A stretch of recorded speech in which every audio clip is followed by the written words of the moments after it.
All right. What's up, Dave? Evening, Mike. So it's just the two of us, at least for right now. So we're going to do some heavy lifting here. You ready? Yes, sir. Sure, I got plenty of records to show. All right, cool. Well, you want to jump in and show something? Yeah, well, we can talk about the dig that took place at Noble Records. I think it was 2 weeks ago Sunday, Okay. or maybe it was last Sunday. I can't remember. I'm Okay. getting old and forgetful. But Mark from the Discord, from the Jazz Bums Discord, Shout out. Disco Matt, who always is posting great records, and he resides out near Louie and Chris in Texas, in the Dallas-Fort Worth area. He flew into Charlotte for work and hightailed it to Noble Records as soon as he was able to drop everything off at the hotel, and we met up there on a Sunday. Yeah. And we got a really good dig in. Neither of us got anything on the wall. There was some good jazz on the wall at Noble. There's always good jazz on the wall at Noble. Usually blue notes. There's definitely some blue notes in there. But we just went through the jazz bins and the new arrivals, and I think Mark walked away with seemed like close to 30 records. I think it was 20 some records. And the prices in the bins were great. Stuff was priced to move, and I think I got 5 on that dig. Let's see what we have here. So the first, I can't remember. Let me see what I can't remember how I found them, but this one I'd never seen before. The Frank Wright Quartet, Church Number 9 on the Calumet label, which is a French label. And Alex told me this was originally released in Japan and then in France. But this pressing is interesting because on Discogs, it doesn't give me a whole lot of information on the label on this one. So it could be a reissue of the French version. Have we seen the cover yet? I wasn't paying attention. Oh, yeah, I'll show it to you. Okay. But it's pretty intense lineup. Hello, Angela. What's up, buddy? With a lot of free jazz players. You got Noah Howard on alto sax, Muhammad Ali on drums, Bobby Few on piano, Frank Wright's on the tenor. But this is, I got a request from Rob at the Wax to put this in his pile. Yeah. And I owe him one, so this is technically in Rob's pile. So this is all at Noble Records. This is a Noble Records haul. Yeah, it's a Noble Records dig. So I'll pay you $10 more than you paid for it just to ship it to me, just so he can't have it. It wasn't very expensive. I'm just kidding. But I think this is. I think I got a pile started for Rob over here. The tables have turned. Yeah. You're just playing into his hands. Well, no, he was very nice. He was very nice. He bought a record for me today. It looked freaking awesome. I mean, he went out of his way to go to Amoeba to get me a rare 7-inch off the wall, and it was the cool Michael Jackson song. No, it was the shit. I can't remember what it is now. Off the wall, get it? Anyway, he got me a 7-inch off the wall at Amoeba. And let's see. Next thing I found in the bins at Noble was the Trilog Live album on MPS Delta, which is a trio with Mangelsdorf, Jaco Pastorius, and Alphonse Mouzon. Oh, sweet. That looks sweet. Yeah, this is excellent. So 1975, I want to say, live at the Berlin Jazz Days. 75? I think that's when it was recorded. I think released recorded live in 76, released in 77. And I think this is like it's a Holland pressing. Yeah, well, hang on. It's not Germany? No, this one's, I think, Holland. It's interesting. Because it's MPS Delta. Oh, interesting. I haven't seen that. Let's see that label. Is the label still? Yeah, I've never heard of black. It's interesting. I could be wrong, but it's the first pressing. It looks the same as the rest of them, but Delta's interesting. I don't know what that means. Yeah. What's the name of that album? Trilog? Trilog Live. Let's dig into it a little bit. I like this. Yeah, let's see if you can pull up the record next to it right here. Here we go. Yeah, I'm all over this. It tracked to the first pressing, so maybe I can't remember if it's Holland or what. Okay. So The let's, Netherlands, yes. Yeah. let's go back to the Sounds right. mastery. First stereo, Germany. There's a They German came out at the same time. Okay. NPS. Yeah. So this So is the it's not- Delta one. So this is Yeah. yours. Okay. What'd So you you pay got- for? Let's see if you got a good deal. What'd you pay for that? Yeah. What'd you pay for that? Oh, I don't think it was anything more than $20. Oh, you got a deal. So that's a good deal. Yeah. Nice. No, his prices are pretty solid in the. So This one, I think this might have even been the most expensive record of the day, and this was like 34. yeah. The Frank This is Wright. interesting though, man. This looks really cool because it's Jocko playing a fretless electric bass, probably, right? And then like a funk drummer playing drums. And Oh then, yeah, dude. This and then this fucking absolutely Mangelsdorf. jams. It's a fucking trio with trombone. Yeah. Yeah, Dave. Mangelsdorf can do anything. That looks sick. Now, how is the music? Is it free or is it more straight ahead? Like It says fusion jazz It's kind rock. of a it's live, Yeah. so they kind of move into different directions on this one. So there's I bet they do, especially since it's live. yeah, and they're kind of long tracks. Like on Yeah. especially on the B side, it's one's 8 minutes and 50, and the other's 9 minutes 35. They're long jams. Hey, Lawrence. So the last track's called Elephant's Toe. Happy Jazz Bones night. Lawrence, the channel. So speaking of Noble Records, there was a notable reel that he put out. Huge news. Noble Records is moving to downtown Matthews this summer. Yeah. And he shows the building here, and it looks like a pretty large space. Well, it's new construction. So they're not moving into an existing building. It's completely all brand new. So here's the old one. That's the old strip mall. Yeah, right next to the old gun and pawn. Okay. What's he gonna do with the van? He's got to find a spot for the van. He's getting a new pimp spot, just like Ingroove did. He has to keep up, man. Okay, hold on. So I think he's gonna show it next. Is he gonna show it like in 30 years or? Come on, let's go, Dylan. Pick it up. Yeah, no, it's a good idea because there's the other businesses in there are really. Here we go. So here's the downtown. Looks like a great street. New downtown square development looking stuff. Yeah, that's all brand new. That's epic. They're gonna put like lofts in there and apartments and shit above those places. No, it's all business. It's all business. All right. Yeah, like probably a Pilates place and a yoga place and a coffee Very place. very trendy spot. Very nice, Dylan. Yeah. We love Dylan. Yeah, there'll be a lot of yoga pants while I'm looking for records. So I'm all for it. Slow down. All right. Anyway, we're continuing on with the bins. Did you like that? Hang on real quick. Did you like that format, Mike, of diving into the record a little bit deeper instead of just like showing it and not really discussing it in any way meaningful? That's my whole philosophy. Yeah, agreed. So that's what we're doing now. We're slowing it down, man. What's next? Down. All right. What do you got? So as you know, I have a million stupid Sun Ra records. They had 4 Sun Ra records in the bins at Noble, and I needed 3 of them. Okay. What are the chances of that? So this one was in there. Reflections. What did you say? What you need? You needed what? How many of what? Sun Ra records. Okay. You needed 3 of the 4. Yeah. So I bought 2 of them. Oh, okay. Yeah. This one's called Reflections in Blue on Black Saint, with a really cool cover. Yeah. And later in his career, he still had the whole crew with him: Marshall Allen, Pat Patrick, Danny Ray Thompson, John Gilmore. One of the last records Gilmore played on. This is '87. Excellent. He had a number of titles on Black Saint, right? 2 that I know of. That one and the one that came out after was this one called Hours After. And the only time I've ever seen this in a bin was in Carborough at All Day Records, and I grabbed it. I just had a fantastic idea, Mike. What's that? Weird, though. What's that, Chris? Wait, actually, hang on. We have questions first. Where are you at? You're in a different location. This is my house. I'm in. So my old office is going to be a nursery now. So the guest room is now the office guest room. All right. So you can take a nap. Exactly. Very nice. All right. And then the next Sun Ra record I grabbed, I was very we are of the age of the nap. So yeah. So this one's Sun Ra and his Myth Science Orchestra, Fate in a Pleasant Mood. On Saturn Research. Why does it keep flipping to me?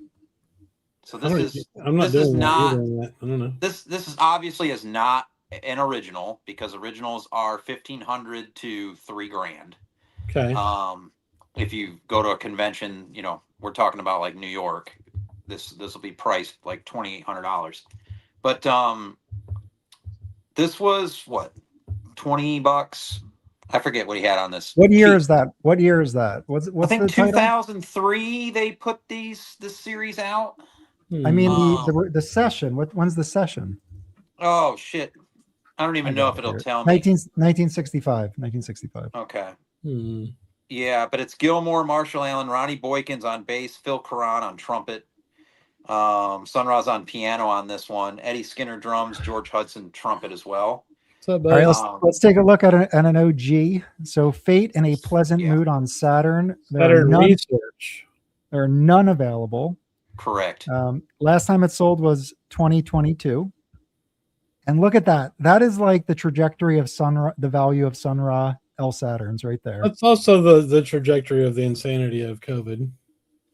Oh yeah. Well, that's yeah, because you used to be able to get that hasn't left though. It doesn't seem like for the super rare shit. Well, I used to be able to get L Saturns for $300 Sure. 10 years ago. All right, what's next? You know what I mean? And then this is part of the Impulse Sun Ra reissue series from this. Yeah, so you can get this record. Yeah, that's cool. Well, I have a couple of interesting. That's an interesting idea. I didn't know that. Yeah. So is that a twofer? Is that a twofer or just a reissue? No. This is the album just with a different cover art. Yeah, they redid a lot of the cover art on the Impulse series. And this was the L Saturn repressed on Impulse? Yeah, there are a number. Yeah. Let me show you. That's expensive though, actually. And then I guess they're all 1974, maybe. But all of these, hold on, I won't go to the masters, but like Supersonic Sounds. This one is cool. I'd like to get this one. This is originally. That's the one I want. That's one of the rarest to find on the planet. Now the reason you can get the other version. Well, go back to see how much the other one costs. What, this one? Oh no, the other, it's like $70. That's still should be able to get one. Yeah, but that used to be a $20 record. Well, so actually, look, you get one for $50 right now. Everything used to be a $5. I don't trust VG plus VG that much. So I like VG plus VG plus. So I feel like people lie a little bit and they just like downgrade the sleeve when it's really the records that's shitty, you know? All right. So then I found one more. I was happy to find that Sun Ra though. That was a big one on my list because that was going to be the pressing I wanted. Then the last one I got was in the New Arrivals, which he keeps putting more and more out of the Voice of America collection. It's never ending because he's got a self-storage space just chock full of records. That collection, I mean, I forget how many records. Was it 80,000 records he bought from that collection? It was some crazy amount of records. But this is one that's in the Now Jazz Now book, and one that I always wanted to find in a bin. I never wanted to order it online. I figured I'd find it, and I finally freaking did on Sunday. Jimmy Giuffre Free Fall. This is an original mono that from the Voice of America, so it's got their catalog numbers on there and on the record, but the record is mint. Is that Columbia? Yeah, it's a 2i mono, and this is one of the earliest examples of improvised jazz. Yes. Recorded improvised jazz. Yeah. It's not as, I don't think it's anywhere as early as Tristano, or maybe Kenton or somebody else, but this is up there. There's some of the soloing on here, some of the first free improvised soloing. Oh, free, okay. That, you know, yeah, Jimmy Giuffre. This is really good. The group is great. It's Paul Bley on piano and Steve Swallow on bass. Steve Swallow's awesome. Yeah. Now is that on acoustic bass or after he switched to electric? It's got to be acoustic.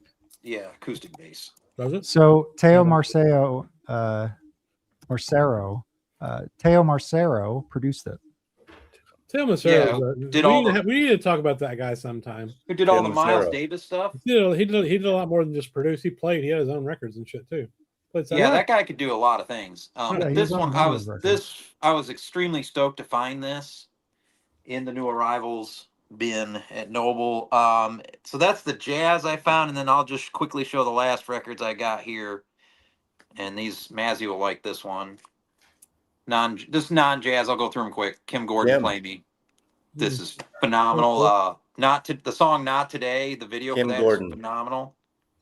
And then the opening song Play Me. The new video for that is great. This is really It's cool. a new record or what? It's a brand new record. Just came out last Friday. Interesting. Okay. Last weekend, 2 weeks. And it's a top loader, which is really cool. And it's the white vinyl. I think it's the white. It's like the end of her, not the end, but it's her trilogy with the same producer. You know, I love her a lot, but she always sounds so blasé when she sings, like she couldn't give a crap. But that's well, that was the same way in Sonic Youth. So yeah, oh yeah, absolutely. Yeah, she's not changed her style at all. Mazzy just hates grunge. And I did get a couple Lungfish reissues. They reissued the entirety of their catalog. So these are Discord, Unanimous Hour, which is really great. And then this one, fans of the band have been begging for a reissue on this since the early 2000s because it had never been reissued. So Artificial Horizon, and because this is one of the rarest to find and expensive originals, because there's only an original CD and original vinyl, and then now finally a reissue. So What is that? I don't know what that is. It's a band out of Baltimore that was on Discord. They had a ton of records. It's my favorite band of all time. I thought you meant our Discord server. I just did a video on them, so if you want to check that out, I go through the entirety of their catalog. And then the last thing I got was from Carbon Records, and Joe Tunis up in Rochester. He distributes a lot of interesting private pressings and out there experimental stuff. This is a guy, I think he's out of Milwaukee. Tom Wanderer is the name of the deal here, and Heaven is Dangerous is the name of the record. This is some really kind of out there guitar stuff. Cool. But this cover is very interesting because it's got this really cool artwork. But it's textured on both sides. Ooh. And it glows in the dark. So this turns completely green. Well, that could be. You could get radiation poisoning. Couldn't you get radiation poisoning from that? Probably. The black light. If you lick it every day for 70 years, Mazzy. But that's everything that I've got lately. But Mark kicked ass at Noble. Holy shit. And it was good meeting him again. I forgot I ran into him at WFMU. He came up to me and said hello, and I didn't put two and two together that he was the guy from Discord. I just thought he knew me from watching the Bums. Wait, which guy from Discord is it? Mark, Disco Man. Oh, sweet. Yeah, we hung out. And he had never had Bojangles before. So I took him to Bojangles and he'd never had Bow Rounds, which is one of the greatest things created by man. What is it? Bow rounds. All right. Hold on. Yeah. We're moving. I want to just compliment Mike on his camera angle, his lighting on it. He's like a really good looking man right now. No, that's great. Wow. And I'm straight, and there's nothing wrong with that. Saying that. I mean, he looks like very fatherly. He could be Father Knows Best. Well, we need breaking news and updates from VinylCon. Yes. Well, VinylCon starts tomorrow, so this is the preliminary. Yeah. I didn't hang out with the boys because I went to the Valley today. One of my old friends, 50 years, who I met through Michelle. They went to Art Center together. He's a great designer, art director. The year before pandemic, he came down with prostate cancer with 5 months to live. And he went through this whole special. I want to get into it because it was 3 hours talk today. It's 7 years later, and he's great. So there we go. So kudos to him. I went on my own to Freak Beat because right near Freak Beat. Yeah. And I went to a couple things there. I went to Amoeba, but I'm meeting the gang at Musso and Frank's, this restaurant bar in Hollywood. But last night there was an event that I was invited to that I went with I'm staying with friends in LA. Look at this. Look at those speakers and look at that. And there's a fucking TV. Those are manly speakers, like yours, Mazzy. Yeah, they're like 32-year-old speakers. You know, do they work? He's got a great rig. It's really nice. Look at these kind of LA ceilings, right? Yeah, very cool. Yeah, good light. But last night it's a weird event. It was kind of co-sponsored from Discogs. That's who I got the invite from. It was at Renssela, which is this kind of boutique thing in the design district of LA that makes these like custom-made consoles that have stereos, like the old school 50s, 40s stereo consoles, mid-century, but they're brand new and they go for like $15,000 to $20,000, right? Hey, but Mazzy, did you get me an autograph from Billy Idol or what? Nobody got an autograph from Billy. What happened was they had 2 sessions, and they had this woman that interviewed Billy Idol is Sly Stone's daughter, and she has apparently a radio show here, and basically Billy Idol picked 6 records from his own collection. They played them on these systems, and you realize these friggin' celebrities. I mean, he was really cool. He talked about a James Brown record on Black and I'm Proud, or a reggae record, Human League, a Buddy Holly record. I forgot what else, like 6 records. And I tell you, especially the James Brown was scratchy as hell. They don't give a shit about audiophile or good. It's the music, stupid. It was a perfect thing there. And she was interviewing him like there was maybe 50 people there. It was packed in this like boutique showroom in a way. It was kind of cool though. But the woman comes up to me and taps him and she goes, "Are you Mazzy?" And it was A.B. Fawn. I hadn't met cool. from Impacts. I hadn't met. We talked for a while. We love AB. I haven't met AB in person, and she just said there's a new record they have coming out next Friday. What is it? Can you say? Yeah, it's already announced, and I didn't know. It's a jazz record from '58. Look it up. I forgot. She says she's sending me one. There you go. Gravy Train. Is this it? Holiday in Brazil? Who is it? I don't know what it is. Bud Shank. Yeah. Oh, Bud Shank. It's the Bud Shank. That's it. They did another Bud Shank record. Okay. World Pacific. So yeah. That's cool.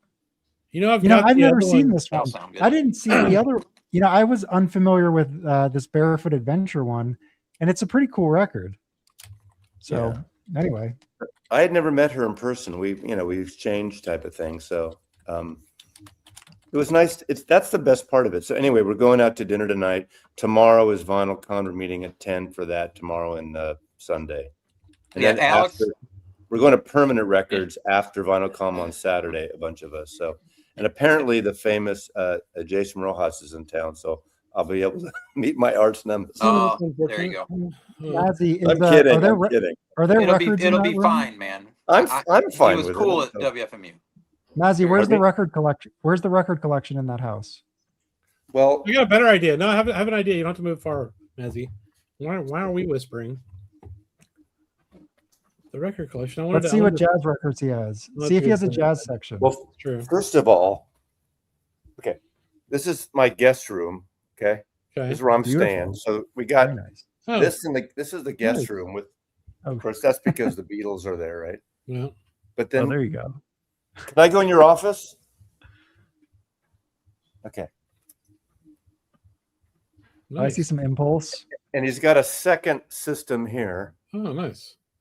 Very nice. Nice setup. Let's see. Here's some jazz. What does he got? Whack-a-mole, Mazzy. Let's do whack-a-mole here. We're going to record one. Okay. Later or tomorrow or whenever. That's a great record right there. Harry Coryell. There you go. Hey, that's cool. That's a French down. pressing. It's Miles. My Funny Valentine. Yeah, that's a good one. Oh, wow. That's a good one. Yeah. His collection's already better than Mike's. You're right. This guy, Chris, in 1977, he was my assistant manager. That's good. Yeah, that's a great one. There you go. They do like some Charlie Parker on that. It's so good.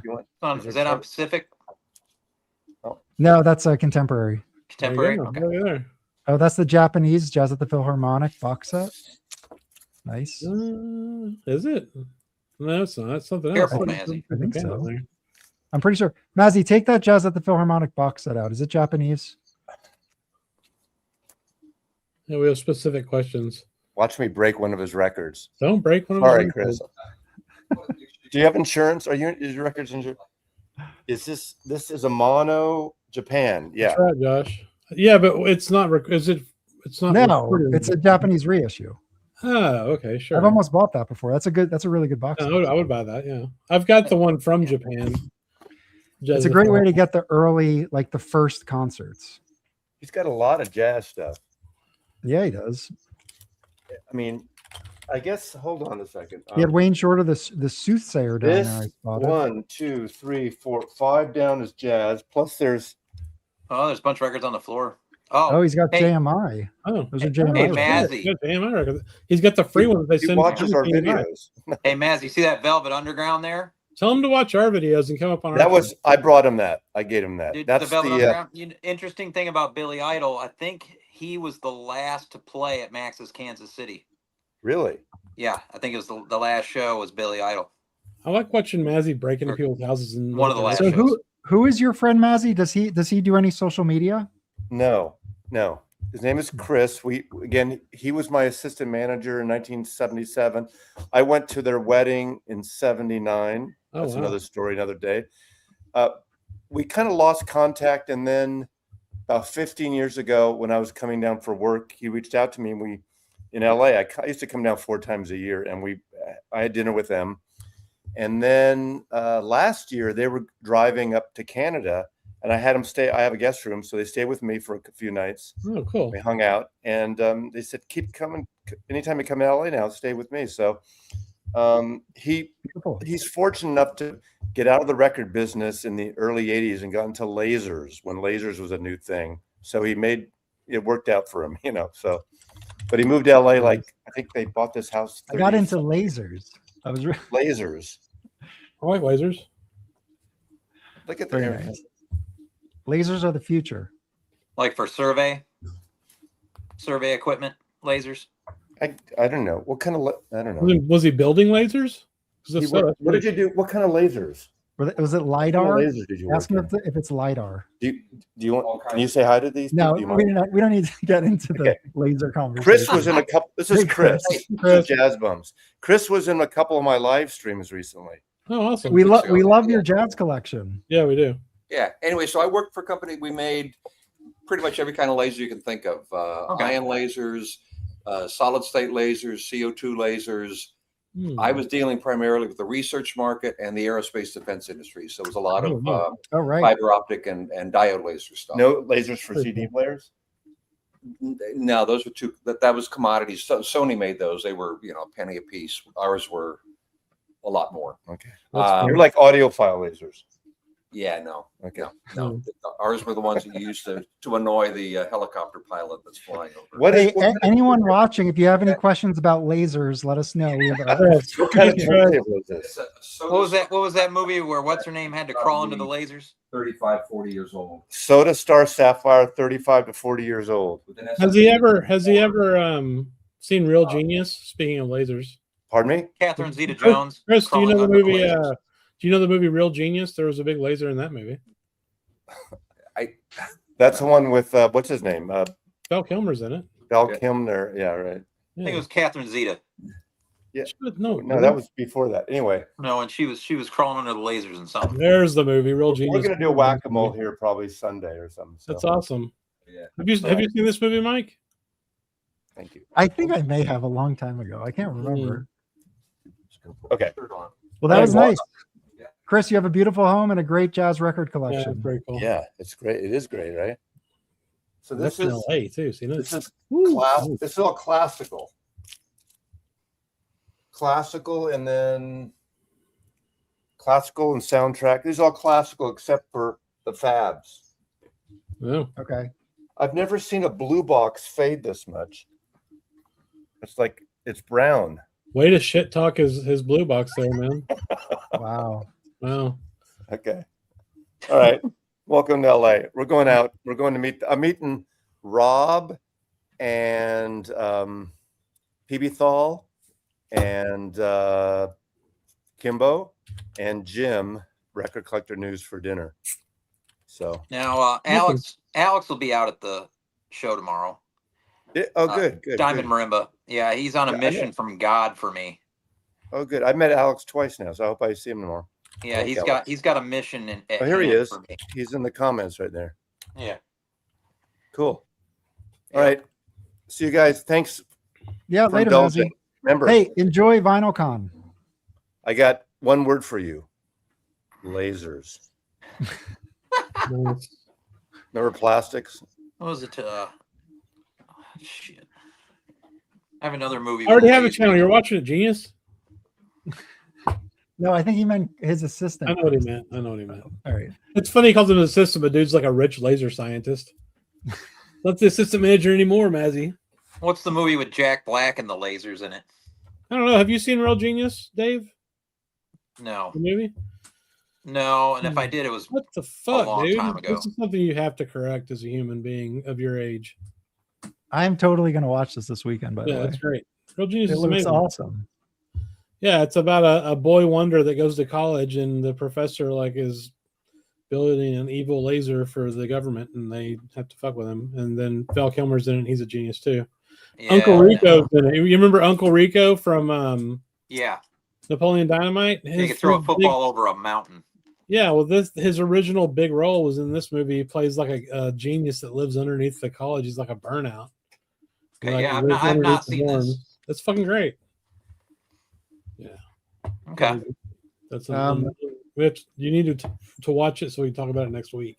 Okay. Yeah, for sure. Look, even Alex knows. What the fuck? Now you know. All right. You know I'm right. It's right. stellar. See, now, He's getting the stamp of Dave, approval. now Dave's committed. He didn't give a shit what I say, but you know. I'm in. I'm 100% watching this.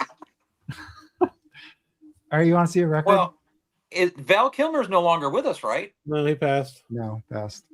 Yeah, Good. man, dude, Tombstone. Hang on, real quick. Let's talk about that real quick. So yeah, Tombstone, dude. Doc Holliday. Yeah, I'm your One of uncle, the best Gary. performances ever of a character, you know. He looked Yeah, that so was- uncomfortable. Like he looked sweaty. Well, he's In that dying role. the whole time. Yeah, I know, but He was like fucking dying. Yeah, he it came was off such a perfect.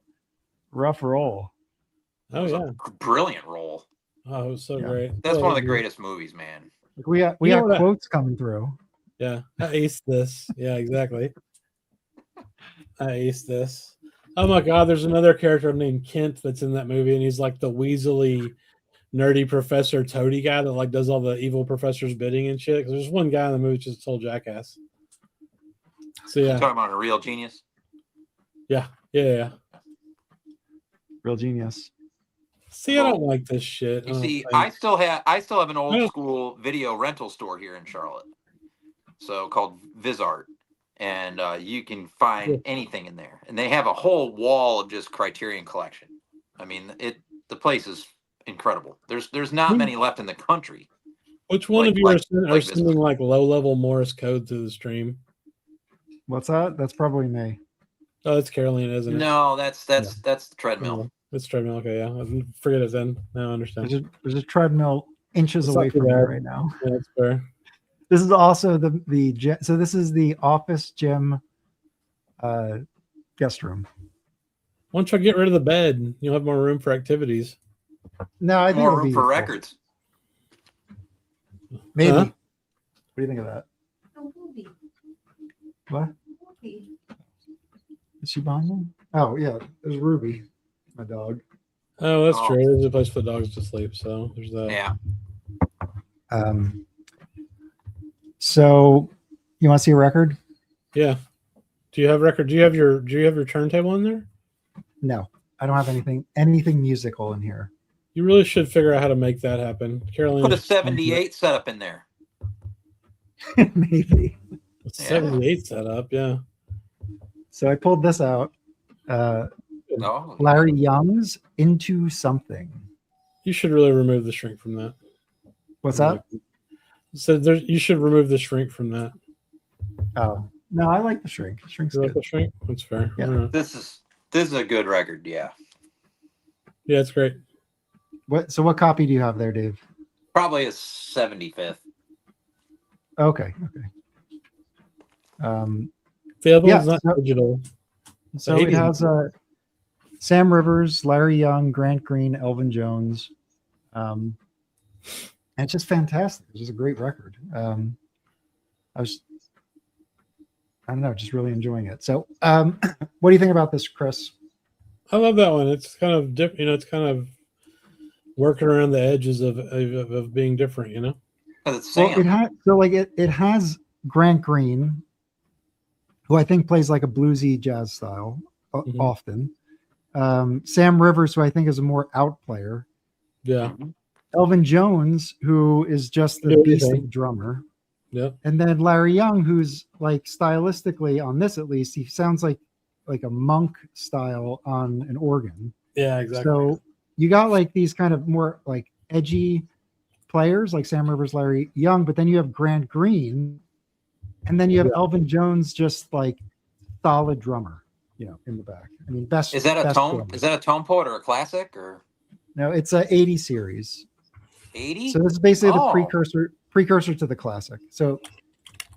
Yeah, but did they redo those too? And no, I bet it sounds good. It's the same thing. It's the same thing as the classic series, literally. Yeah, it sounds great. Kevin mastered them. They're pressed at optimal.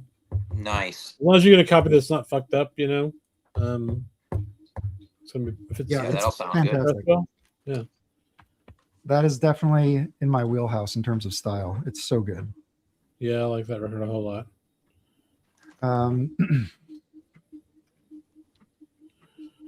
Oh shit! I don't know if we ever did. Is that what you found at Jerosa? Oh wait, this is an interesting question. I've been looking for the live stream where you cover the Blue Note Classic 2026 list. Can you point me in the right direction? Oh yeah. They went. We through didn't everything. do that. Yeah, you did, didn't you? We did classic. Yeah, you went through all the Blue Notes that were coming out. Oh, the live stream. Yeah, we did a live stream. That's right. It's a Friday live stream. Which one, where it's at? I don't know. I'm not sure. Me either. Which one was that? Well, you had to watch like 30 hours of. I was on that one because I remember you going through everything. I was not, and then I was sad. This is the dumbest kind of ever got. Kevin Gray has gotten so much hate lately. Is he that bad? What hate? Only hate I know is from one dumbass in the VC. I mean, he's getting a lot of business. Yeah, I don't know how much hate he's getting. He's fucking pressing. He's cutting 400 records a year.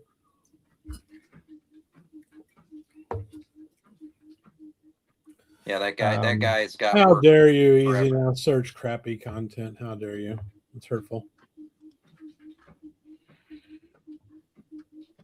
Oh, there's a Larry Young tone poet? I think it's new. Is it? Ooh, that's interesting. I didn't know about that. What do we got? Either. Angelo says he's the for best. New Release Friday, huh? Oh, is it Mothership? Is that what they did? Hang on real quick. Yeah. I will take this. Angelo says he's the best, talking about Kevin Gray. I'll take that from someone that's actually releasing records currently than someone that's not. Boom. Roasted. Yeah, I think Rob showed his record last week or the week before. Well, I think Rob got 2 copies too. Oh, wait, what is this? So this is so they're doing Larry. So coincidentally, they are doing Larry Young's Mothership, 1969. This I think was a shelved session. Yeah, I've not seen this. 80. It came out. They recorded it in 1969, and then it was first released in 1980. And you have Larry Young organ, Lee Morgan trumpet, Herbert Morgan tenor sax, and Eddie Gladden drums. Huh. Yeah. So this is going to be a tone poet.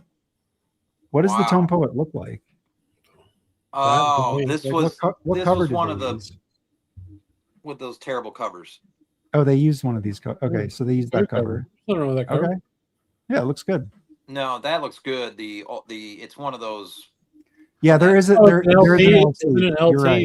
Yeah, it's an LT you're series. right. Yeah. So the LT is this. Yeah. Oh, terrible. I like that kind of building. That's kind of cool. It's not the worst of them, but yes, it's terrible. Is that like an ashtray in front of a building? Like, what the fuck are we even looking at here? I have no clue what that is. I think the aspect ratio was I off. don't even think that's a building. I think it's a fence. What's the fuck? I rarely see that one in bins, ever. Well, how much is it going for right now? Like this version? Okay. Well, hold on. This is sorry. Not that it matters. So I just bought a tone poet, but so US 1980 13.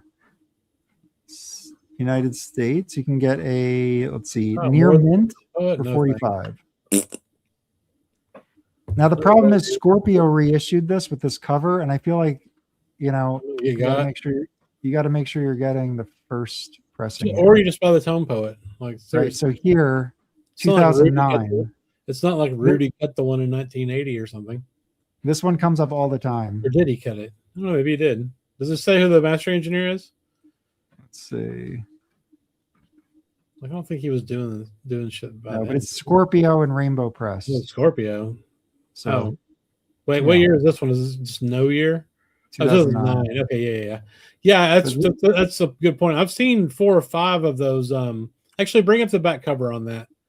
I've seen 4 or 5 of these, and if you look at the back cover, the address on it, is it too small to see, or is it going to render? This here? Is it 301 or 304 Park Avenue? Yeah, it is. Look down there. That's the dead giveaway for Scorpio because they always put that address on every Blue Note they put out, whether it's the Park Ave address. Yes. So let's see what the original looks like. Might be. The original has no address on the bottom. Yeah, exactly. So there you go, folks. Buy the Tone Poet. That's the moral of the story. Unless you find buy the Tone Poet. Unless you find the original other of these. Unless you found the original super clean for $20 and you want to have that ugly cover, then you can. The Tone Poet's probably going to sound better and has the better art. So at Jerosa Records they have a bunch of LTs, but they're all like $40-$50 now. So I never buy them. But if they were like $20, I would definitely pick them up. Yeah. But they're getting up in price, and Josh D, it's okay. It's gonna be okay, buddy. There's a couple of them that aren't bad at all. Yeah, but the majority are turds. The whole framework of the cover design is just stupid, though. Yeah. Now, if the image was the entirety of the cover, sure, that would have helped. Yeah, that would have helped. Yeah, of Chris, course. We're gonna do a little deep dive on this a little later. Okay. Oh, I have my idea from earlier that I forgot to tell. Was we could do a deep dive through the entire Black Saint catalog if we wanted to. Black Saint Soul Note catalog. Oh, could we? Yes. What's up, Louie? Lewison. Hey, Louie. Lewison. That's his new name. Louie, can you hear us? Lewimothy. He's got hype stickers. I like how he joins and just disappears. He came to show us the hype. He came to show us the hype stickers. That is true. There's some good hype stickers. Yeah. Did you get a sneak preview of the wax? No, he doesn't have it yet. Oh, I saw it. Well, no, he doesn't have one in his hands yet. I don't think. Right. It's pretty sweet looking. It's pretty sweet. I'm pretty impressed. What are we doing? I thought you were showing something. Well, yeah, I wanted to show this, but it's a bit of a deep dive, so I thought maybe we do it later. Oh, okay. But we could do it now. So, yeah, what is that? It's a Hollywood Jazz Session. This contains one of the most, I don't know, greatest documented recordings of the LA scene, which is the what is it? The Central Avenue scene in LA in the 40s. Oh, cool. So that was equivalent to like 52nd Street in New York to a degree. Yeah. So it was a lot of early modern bebop players happening post-war. I mean, this was around since the 20s, but there was like a bebop scene there. Like Parker recorded in LA, a lot of like Ornithology. I'm pretty sure is an LA session. But there was a ton of people that recorded there. Dexter Gordon Wardell Gray recorded a lot there. What's up? Oh. So anyways, this is Central Avenue. It's Dexter Gordon Wardell Gray. The track is The Hunt. And it's a tenor battle that at the time was fairly it was like a really well recorded and distributed song, 1947.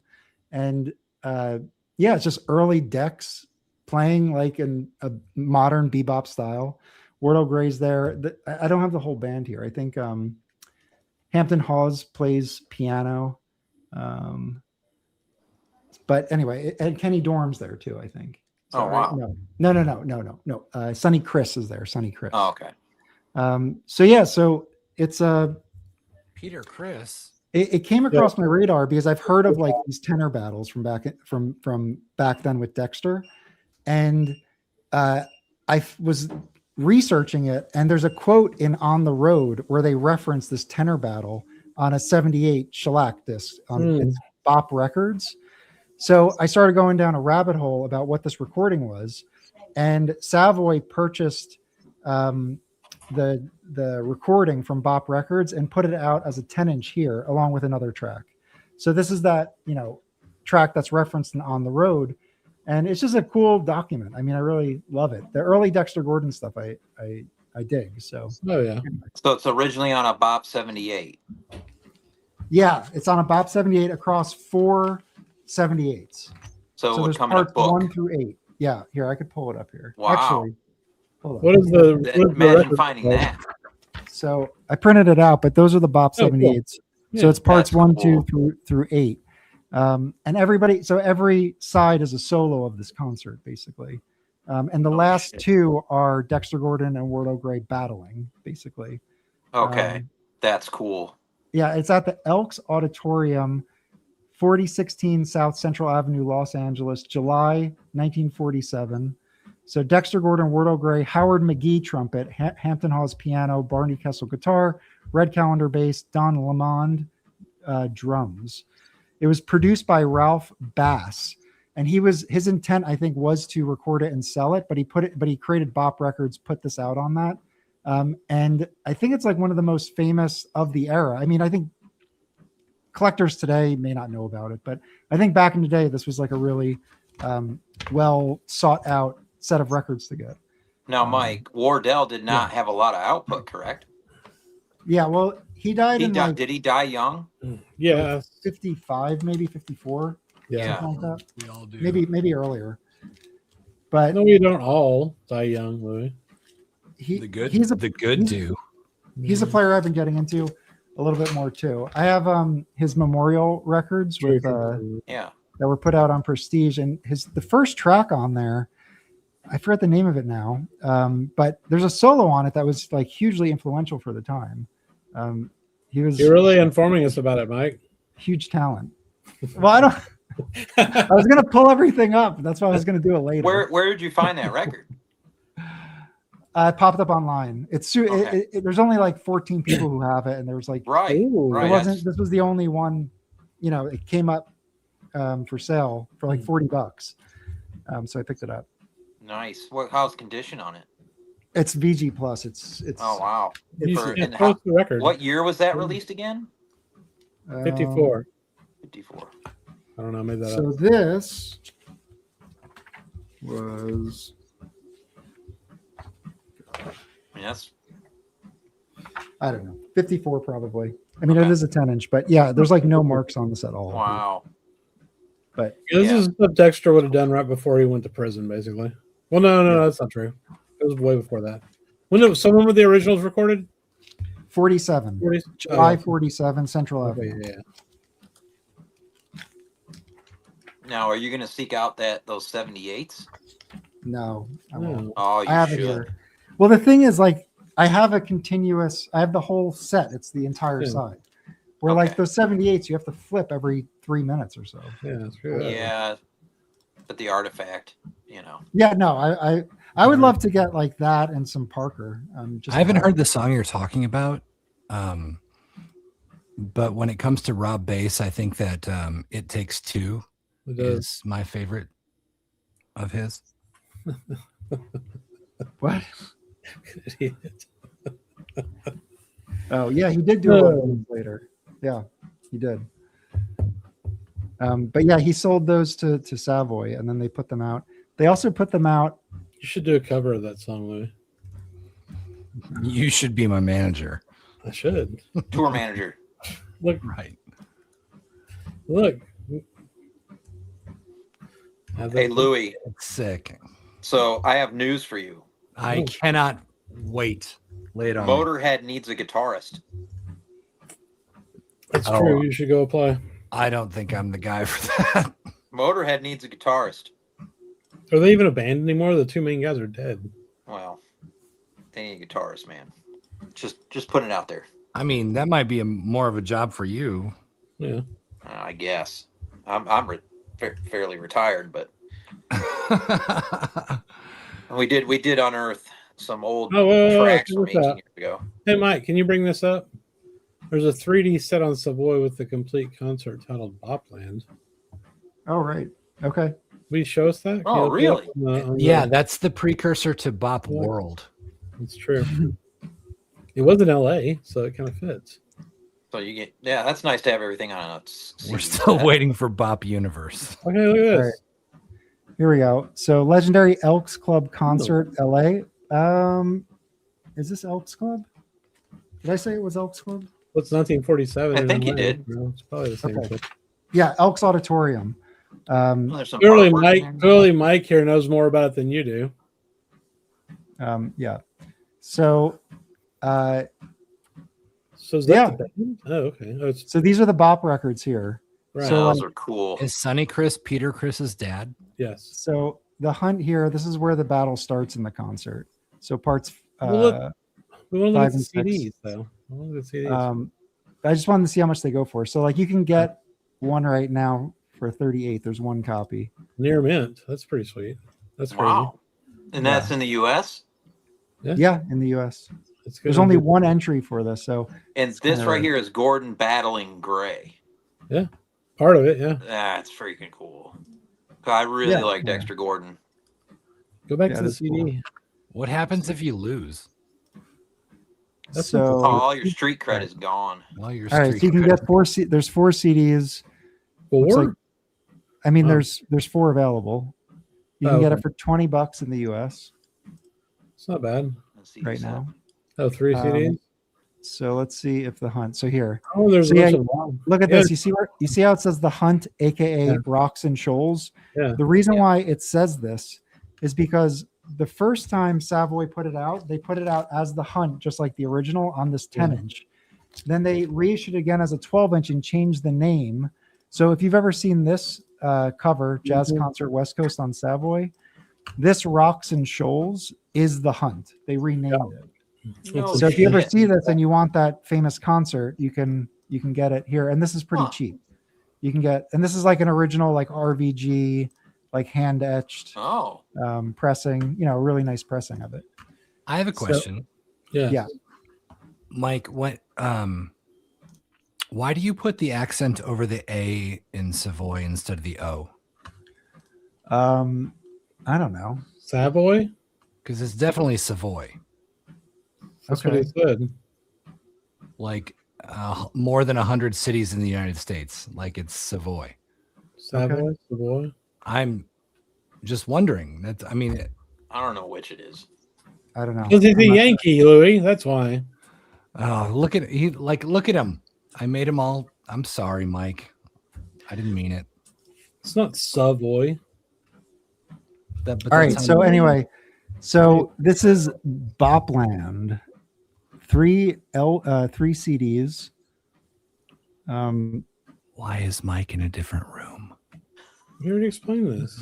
I wasn't here. All right, that looks badass. $20. Yeah, it's $20. You need to get that 78 deal. Well, it's got an 18-minute version of the hunt on there, and it's all one tune. That sounds interesting. Well, and there's one more thing I want to show you. Let's see it. What'd you get at Jerosa? Hold on. Oh, Savoy. That's what I say. Savoy. Yeah, that is what I say. Savoy. Was that wrong too? Yes, it's Savoy. It's not Savoy. Different. Okay. Different, damn you. All right, so here we go. So this is On the Road, Jack Kerouac. So hold on. So Jack Kerouac, On the Road. They ate ferociously as Dean, sandwich in hand, stood bowed and jumping before the big phonograph, listening to a wild bop record I had just bought called The Hunt, with Dexter Gordon and Wardell Gray blowing their tops before a screaming audience that gave the record a fantastic frenzied volume. And then I guess they reference it again in chapter 4. So The Hunt is, part of a theme that goes on. But yeah, so Kerouac, Beat Generation, this is the stuff he was listening to. Now, when he referenced Mary Lou, is he talking about Mary Lou Williams? Yes. I think or could it have been Mary Lou Retton? I don't think so. Okay. What do you mean you don't think so? Mary Lou's a character in the book. Oh, right. I mean, he may have named her from that reference. But anyway, so I was going down that rabbit hole. Yeah, it's interesting. I never knew of this at all. All right, Louie, I heard you have big news. I don't have any big news. Yes, you do. I heard there's a hype sticker involved. There's hype stickers. I saw them. Well, I don't want to hurt anybody's feelings, Mike. Hurt feelings. Oh, well, let's see it. Did you do it yourself? I did. I had to. You All weren't right, let's see available. it. Well, I wasn't available. No, you've got a lot. You've got a lot going on. Is there a release date? Yeah. So what's going on with your album? It's lacquers are being cut. It'll be 10 weeks. I don't know how I'm gonna manage to wait that long. Where are you pressing it? Gold Rush in Austin. Oh, cool. Women in vinyl, man. Very cool. Women everywhere. Excellent. I'm thinking about going back to Sticker Mule and seeing if they can make this glow in the dark. Okay. But I don't think they can, and I don't want to spend $300 on it. But here's the hype sticker. That's sweet. Cool. That's Very good. Nice. Yeah. Dark Forces. Are you hand numbering it, or are you paying them to do it? They're doing it. I wanted to get, dude. Louie doesn't care enough to hand number your own. No, shut up. You're an idiot. I really, really wanted to like get it foiled. You know the way that Rhino does it, or other, like foil embossed, but like that would cost more than the pressing. Are you serious? Yeah. Yeah, it's like that's stupid. The print. Good print doesn't fuck around when it comes to cost. It's like super expensive. I can't imagine why the industry is dying away. Yeah, I mean, our 7-inch, we're only doing 200 copies, is going to run us $2,000. Yeah, I'm doing it. It costs. I got a discount because I paid up front. It's going to be significantly more than that, but like to do foil stamped, hand numbered was like, because you imagine they got to take every single one of them and then do a different printing, embossing foil for every single one of them. So I understand why it's expensive. I really wish I could have. You should get a dragon popping out of the middle. You should do a gatefold next time and have a dragon open up or something. Yeah, I mean, as soon as you start funding, just do it. Any of this whatsoever, we can have that discussion. You already hired me as your manager, so I get 10% of the proceeds. Anyway. Yeah, and how are we doing so far? I'm gonna have to pay you $200 or what? For our record, I was going to use GZ in the Czech Republic, but now with tariff action, I'm moved everything to Gotta Groove in Ohio.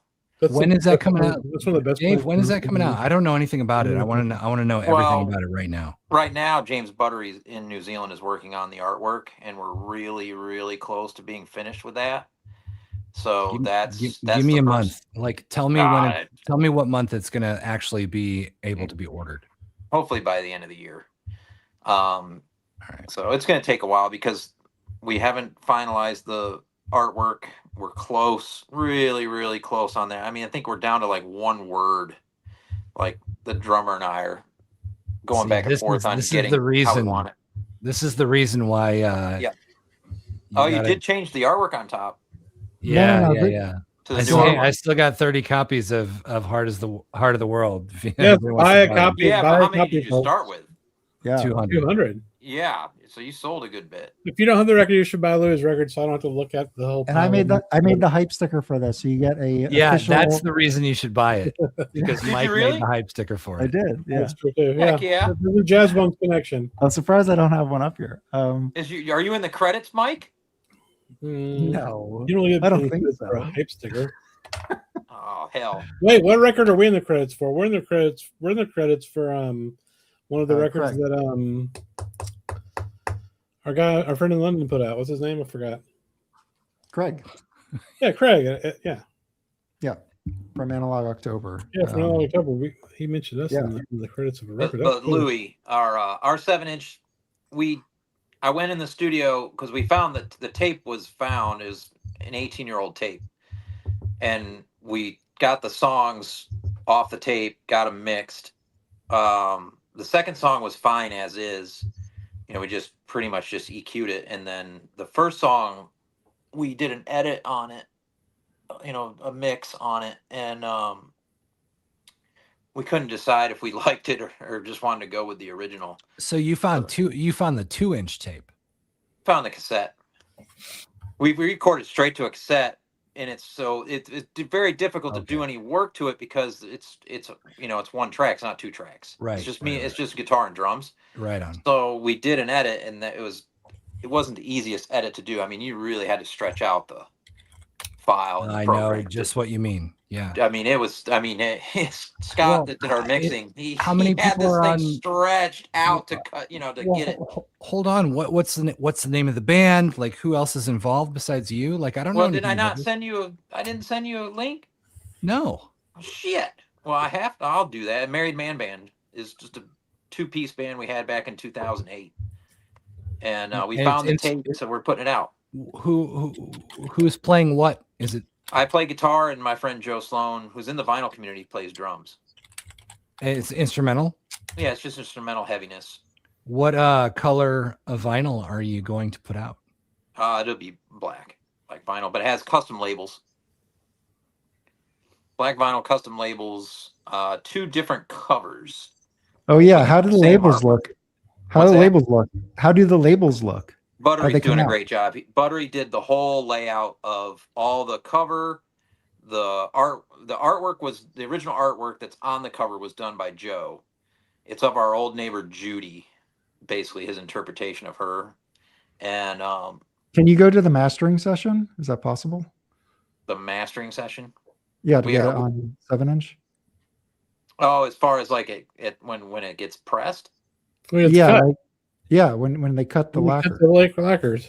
Well, I really wanted to have it done at Paramount in Denver with Gary, and but Teddy talked to Gary for me, and they are not doing 7-inch records yet.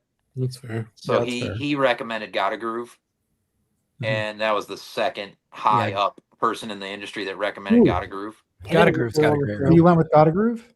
Yeah, well, that's what we've decided on right now. Oh, fantastic! But we're finishing. We're really close on the artwork. We're really close on track 1. Is I mean, we released the video premieres for the songs, and but you know, this is just something I've had in my head about doing for almost 20 years. Can I get links to the video? Yeah, it's on my it's on my channel. We don't watch my channel, Louie. I thought this whole time that we were friends and that you would send me the link directly. That's fair. Well, I can do that too. If you see the one with the city right there, no. Go to the left. That's the song. And there's me and Joe. Oh, holy shit. And that's my guitar. And there's Joe with the cat. That's Dumper Dan's. There I am as the devil. What happened? Oh, I thought you were done. Oh, I'm into this. This is our video premiere. Yeah. All right. Now, that was the car that got set on fire at Fat City after a show. We beat the shit out of the car and flipped it over and set it on fire. I mean, what else would you do with a car that was just sitting there? Yeah, I think it was the Halloween show. And the fire department was literally across the street, and they did the whole thing where the fire truck comes out, and it literally just directly crossed the street. That's all. They just like drag the hose across the street. What's that? They didn't just drag the hose across the street. No, they literally did. It was funny, man. It was funny.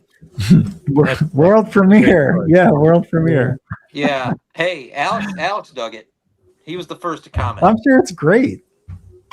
It was fun to do the videos because it's all old photographs. Are they hand numbered? Most of them. We're gonna do 200, 100 of each cover. Yeah. One's just the artwork with flat white, and then the other's artwork with like a weird blue design that Buttery came up with. And nice. So we'll do 100 and 100. But it is expensive to press a record. Yeah, but are they hand numbered? I have a dumb question. I don't know if I'm paying extra for that. You don't have to. Just ask them; they'll do it. Well, when I call them, I'll find out. But we're close to taking that step, and and then getting a date from them, because all I got to do is transfer over the files and the artwork. Is the 7-inch like ready for a regular spindle, or do you need the adapter? No, it'll be regular spindle. Regular spindle. Those days are dead. Yeah, there's no reason to do that anymore. Yeah, there's regular spindle, man, because because of the way we did the artwork.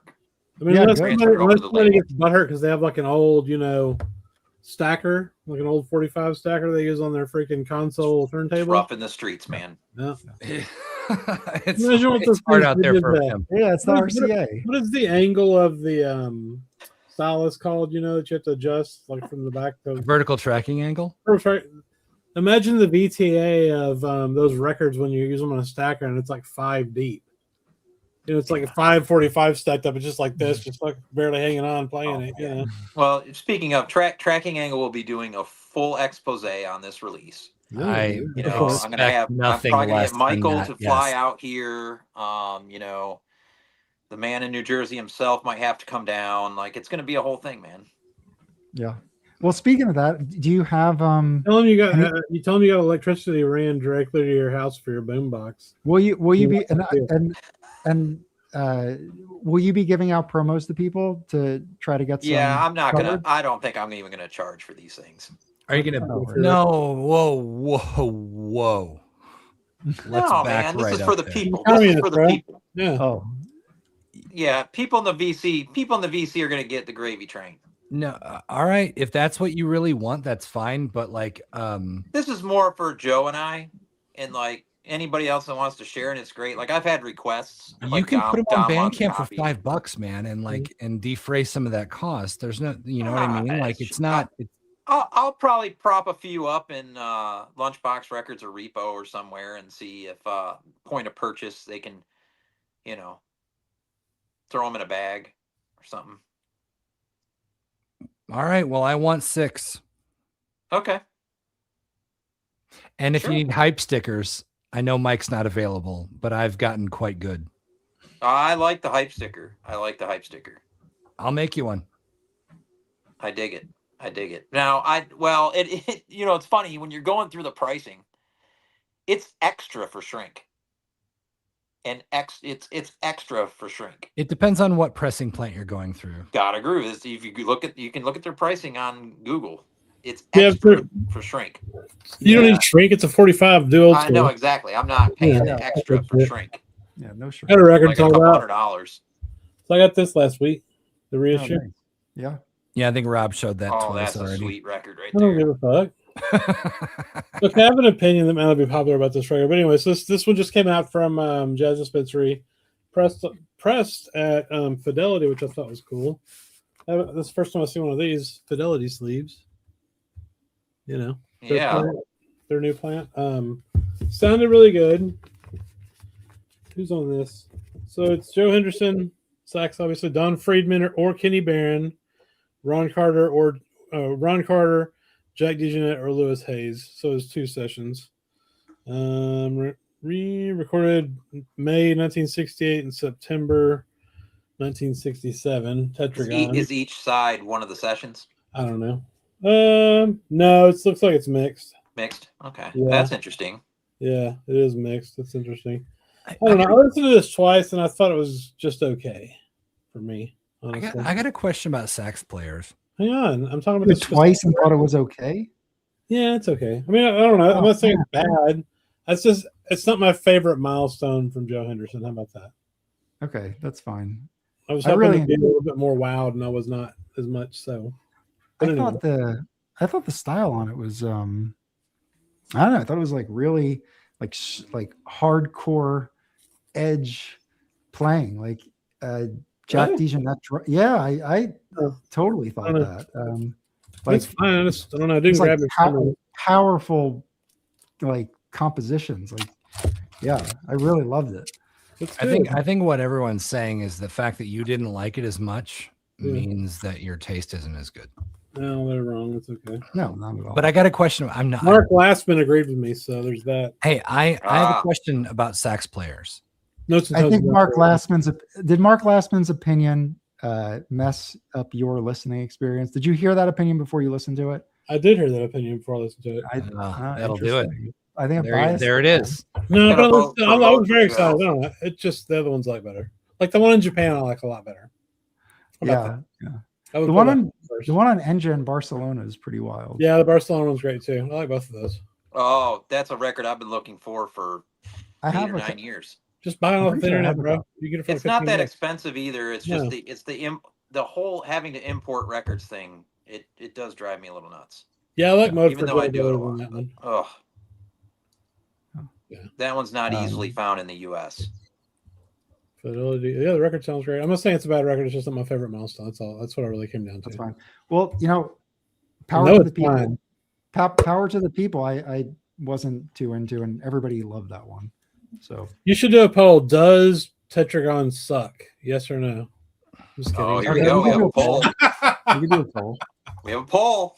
No, is Tetragon top level Joe Henderson milestone? Okay, that's a fair question. Top versus middle. Yeah, that's a fair question. I'm not saying it doesn't suck. No, Chris, let me know when I can ask my question. We're talking deep about music. Remember you yelled at me because we never talk about music. I was asking about my questions about Louie, just quick question. Did Chris pronounce everything right in that voiceover he gave? He did, but I do have some notes for you after the show. All right. What's your question? Well, so the other week, Chris and I were hanging out, and we were going to get burgers and pillage recycled in Denton, which is our want to do. Yes. But before that, he was telling me about this Dexter Gordon record. I forget which one. And he's like, "Oh, I really like this Dexter Gordon record," and it's like blew my mind. I'm like, "Oh, that's cool. I'm really getting into Hank Mobley in a way that I can really I can actually understand his tone now and differentiate it between other sax players." And Chris was like, "You're an idiot. Dexter is the best, and you're stupid." That sounds exactly like it. I don't know. Well, I mean, that was essentially the thing, but it wasn't. I didn't take it on the chin like that. Like what I'm wondering is, as I get into, because right now I'm really into sax. I'm really into tenor sax. Yeah. And I'm really trying to hear and understand the differences between the different players. And there's a pantheon of amazing sax players. So my question, because right now my favorite is Hank, right? So my question to you guys is a Mount Rushmore of tenor sax players. Tenor sax, okay. Yeah, you can only pick 4. What's on your Mount Rushmore? And why? And this is a great question. What is it about their tone? I have right? to get back to you on that. What is it about their playing? What is it about their tone? Because in these recordings, you're hearing the horn from a great microphone, but you're also hearing their mouth. You're hearing a lot, and so there's a lot of different things about tenor sax players that I'm trying to really discern, because I'm looking for the details and I'm listening really intently. Yeah. So what's on your Mount Rushmore, of tenor sax players? It's a great question. Before we get into it, I just want to announce that a poll is live. The question is, how does Tetragon stack up in Joe Henderson's milestone run? Top tier, strong but not the best. Solid, mid-tier, not really my thing are the 4 answers. So get your answers in, get your votes in, then go and like the live stream and subscribe if you don't. This is brought to you by Jazz Bones Polling. Jazz Bones Polling is for entertainment only.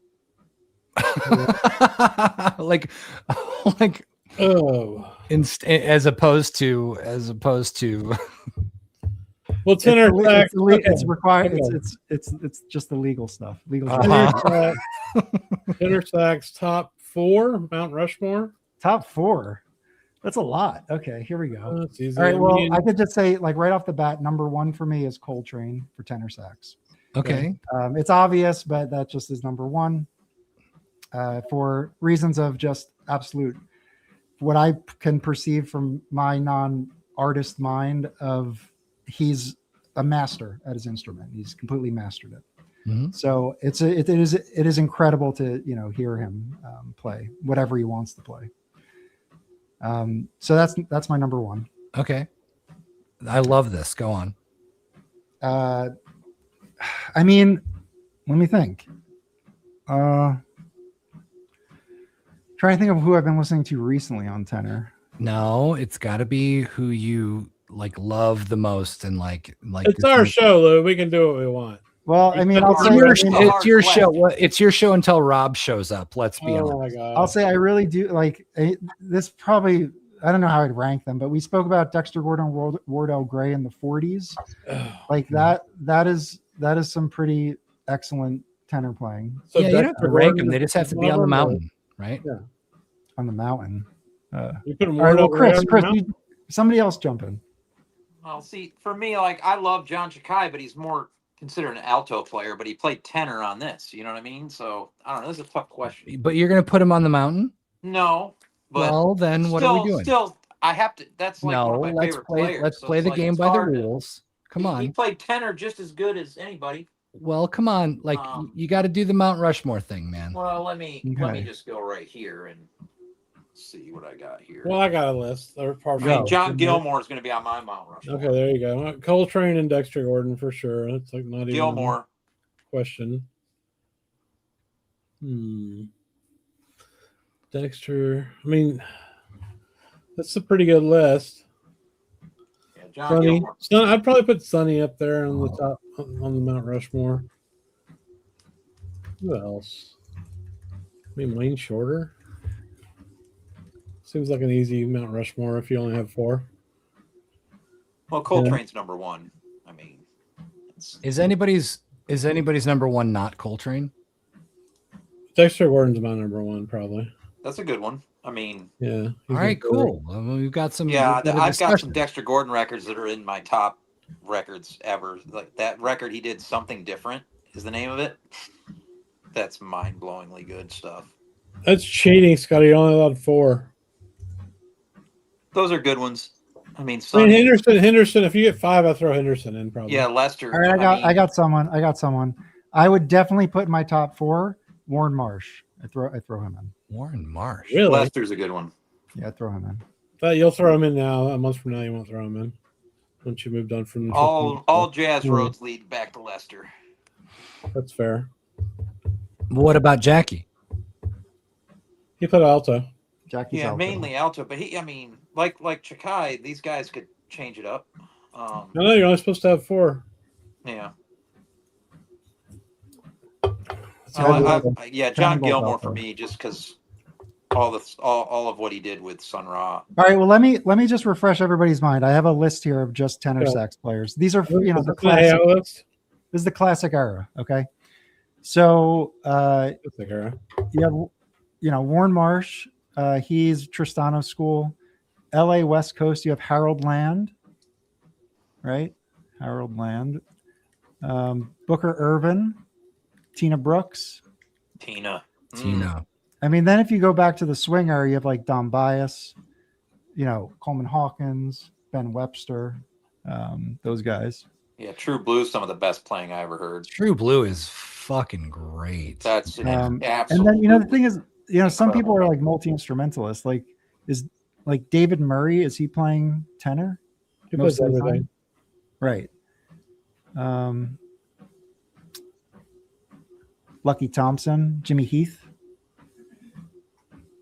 Are you just naming like not the top 5 sax players? Somebody had a good. I'm just going through this list in the comments. I mean, I don't know if I could really argue with what one guy had in his comment. I'm just messing with there. So Louie, I like Hank Mobley. My favorite Hank Mobley is the earliest stuff. So when he's recording with Horace Silver for Blue Note, he's part of that group back in I think probably 54, 55. It's like proto Messenger stuff. So they're not the jazz messengers yet. I like all the early straight ahead Hank Mobley stuff. And I'm early on my journey, right? So it's like I have to listen a lot more to like really discern things. Like I totally get everybody's John Coltrane thing. It's starting to really take for me. You know what I mean? Like I hear him. It took me a couple of years before I got there too, bud. Yeah. Well, but like for me, and also the only reason why I know that John Coltrane's great partly is because I listen to other musicians, so I can compare and just be like, holy crap, like this is just excellence compared, and like it's not only excellence, but it's also innovation, right? Like with what he did. But like for me, like Soul Station, man, come on. I like Soul Station a whole lot. I love Soul Station. And like I just like the way the Reed sounds, man. I like the way I like his tone. And I'm just now getting into like being able to understand the differentiation between one horn player's tone and another. Because if you're not like really paying attention, if you're not like actively listening, it's like I can see why jazz is like lost on a lot of people. Well, that's why, when you listen to those early like prestige blowing sessions where there's like 4 tenors or 4 altos, like sometimes it's hard to tell the difference between them. Like they're all playing a similar style. And they're all really fucking good too, which makes it even harder. But like to compare, like for me, maybe if I listened like all the time, but like figuring out like Phil Woods versus Gene Quill versus Hal McCaffrey or whatever his name is on these like old prestige things, like they all play the same style. Like they try to they're playing bebop basically, and basically, and how much of it is style too, right? Yeah. I almost, I guess one of the comparisons is just the style over the years. So to your point about style, Louie, like those sessions I'm referencing are like 1956. True. So it's 1956 on Prestige, Hackensack session. There's it's like, how do you compare somebody like that to Ornette Coleman, or how do you compare them to like Jan? Ornette Coleman I put up there with like, in my opinion, like Charlie Parker. Like I think Parker and Ornette are probably like 2 of the biggest influences within the music. Yeah, but were they the players you'd put on your Mount Rushmore? And it's like it's less about what they did for the music and like Shape of Jazz to Come and all that Parker, stuff. I mean, both of those guys are alto players, right? Yes, they are. Yeah, they are. So but like they wouldn't be in this list. Come on, Louie. You got to give me a fucking break here. Can you give well, you're saying you're listening for the sound, and alto and a tenor are different sounds. Yeah, we're teaching you. Let's do trumpet next. Do trumpet next. Trumpet. Miles. Okay. Mike, Miles. who's your Mount Rushmore trumpet? We don't have to go deep on why and I mean we could, Chris, because this is your show. It's true we could, but we can go through the catalog of every 4 that you pick from top to bottom for the next 12 hours. I do like Dizzy. I don't listen to Dizzy that much, but I do like him. I listen to Dizzy a lot because I listen to Parker, so I'm always hearing Dizzy. When I say I don't listen to a lot of his lead stuff, but I love Dizzy. I like early Lee Morgan. Early Lee Morgan is probably just his style is incredible. Lee Morgan with early sessions. Okay. For me, that's like my favorite. Well, okay. What do you guys think about? I want to settle the score between me and Chris. So Dexter Gordon or Hank Mobley? Dexter all day. Dexter. Well, I think it's not even close. Yeah, I guess I'd give Dexter the edge. What's your favorite Dexter record? Me? Something different.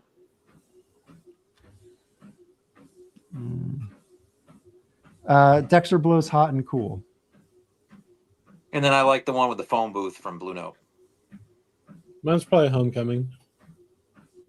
See, now we're getting fantastic. Somewhere. The double. We've gone like 2 minutes and 20 seconds about talking just about music. This is a new era for the Jazz Bums. Keep asking questions, Louie. This is fun. This is good. These are tough. Should we check in with the poll? Let's check in with the poll. Check the poll. I want to know the poll between Hank and Dexter, because Chris is like, oh, you're an idiot if you, like Dexter rules and Hank sucks by I never said Hank sucks. I just said Dexter's the king. I have the receipts, Chris, just so you know. All right, come on. What's the poll say? All right, so we have 30 votes in. Go get your votes in. 30? Come on, people. Yeah, come on. We have like over 100 people watching. Lazy. So the question is, how does Tetragon stack up in Joe Henderson's milestone run? Top tier, strong, but not the best. Solid, mid tier, not really my thing. So right now, solid mid tier is winning 39%. Mid, solid mid tier, and then strong but not the best is number two. Number two with 32%, and then 60% correctly voted for top tier. No, we're wrong. I mean, clearly it's not. That's not. This is the results are skewed because of people who hate geometry. That's fair. All right, Chris, who's your favorite trumpet player? No, we got to do the poll. We got to do the next poll. Has got to be. We can't do the next poll until we get at least 60 votes in this poll. Is that a rule that you made up? I just made that rule. We gotta let this one run. Yeah, gotta run. Sample size, please. Sample size. So trumpet players. Miles. I mean, I'm thinking. Who's next? I love Miles. I'd put Freddie Hubbard in my top 4 for sure. Miles, I'll say. Oh, sorry. Go, Chris. I'm just saying, I put Freddie Hubbard in there for sure. Hang on. Freddie Hubbard, I mean, just because it was so great, man. I mean, he played all those, he's played so much different shit. He played free jazz. He fucking, did that CTI stuff that's so interesting and just everything else in between. So, and he was a complete fucking virtuoso, badass. He could do anything with the whole. All right, who came before? Except for showing up on time. Who came before? Let's just use Miles as like the standard, right? Who came before? Roy Eldridge.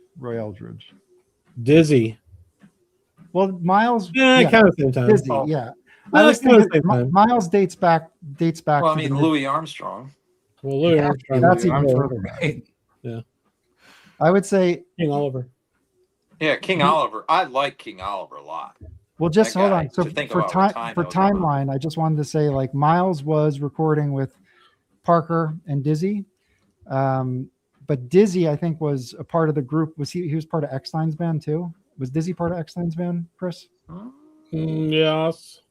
I think so. So anyway, yeah, it probably is. So Miles, then Dizzy, and then I would go like Roy Eldridge would be. I mean, that band was the incubator of bebop, basically. Sweets Edison, Roy Eldridge, those guys. The incubatist. I mean, my number 1 would be Louis Armstrong. Not Miles? No, Louis Armstrong's number 1. That Louis Armstrong, there's nothing else afterwards. I mean, it's just. Yeah, but do you like that better than Miles? You said what my top is. They're both on. So I would put Miles on there for me too. And then probably Donald Byrd 4th. I don't know. Yeah, I like Miles. Miles is always around during the eras and things that I'm interested in. So like you go back to bebop, he's there. You go back to Tristano, like this West Coast cool school thing, not West Coast, a cool school thing. He's there, Birth of the Cool. Then he goes to Prestige and he's doing hard bop. And then he, goes to Columbia and he's doing post bop. And then it's just like he's just consistently putting out some of the best music of this style. So like Miles is definitely, he's always there. He's, and his stuff is, I can't ignore it. So, I mean, and I love his playing. I mean, you can nitpick like little things, but generally, I mean, there's like excellent recordings of Miles. Shaw, for sure. Like technically playing excellent. Who? Miles.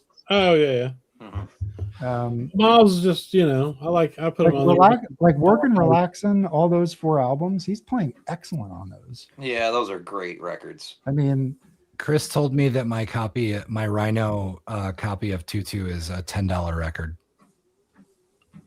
That's because you want to trade it for a $60 MoFi, dude.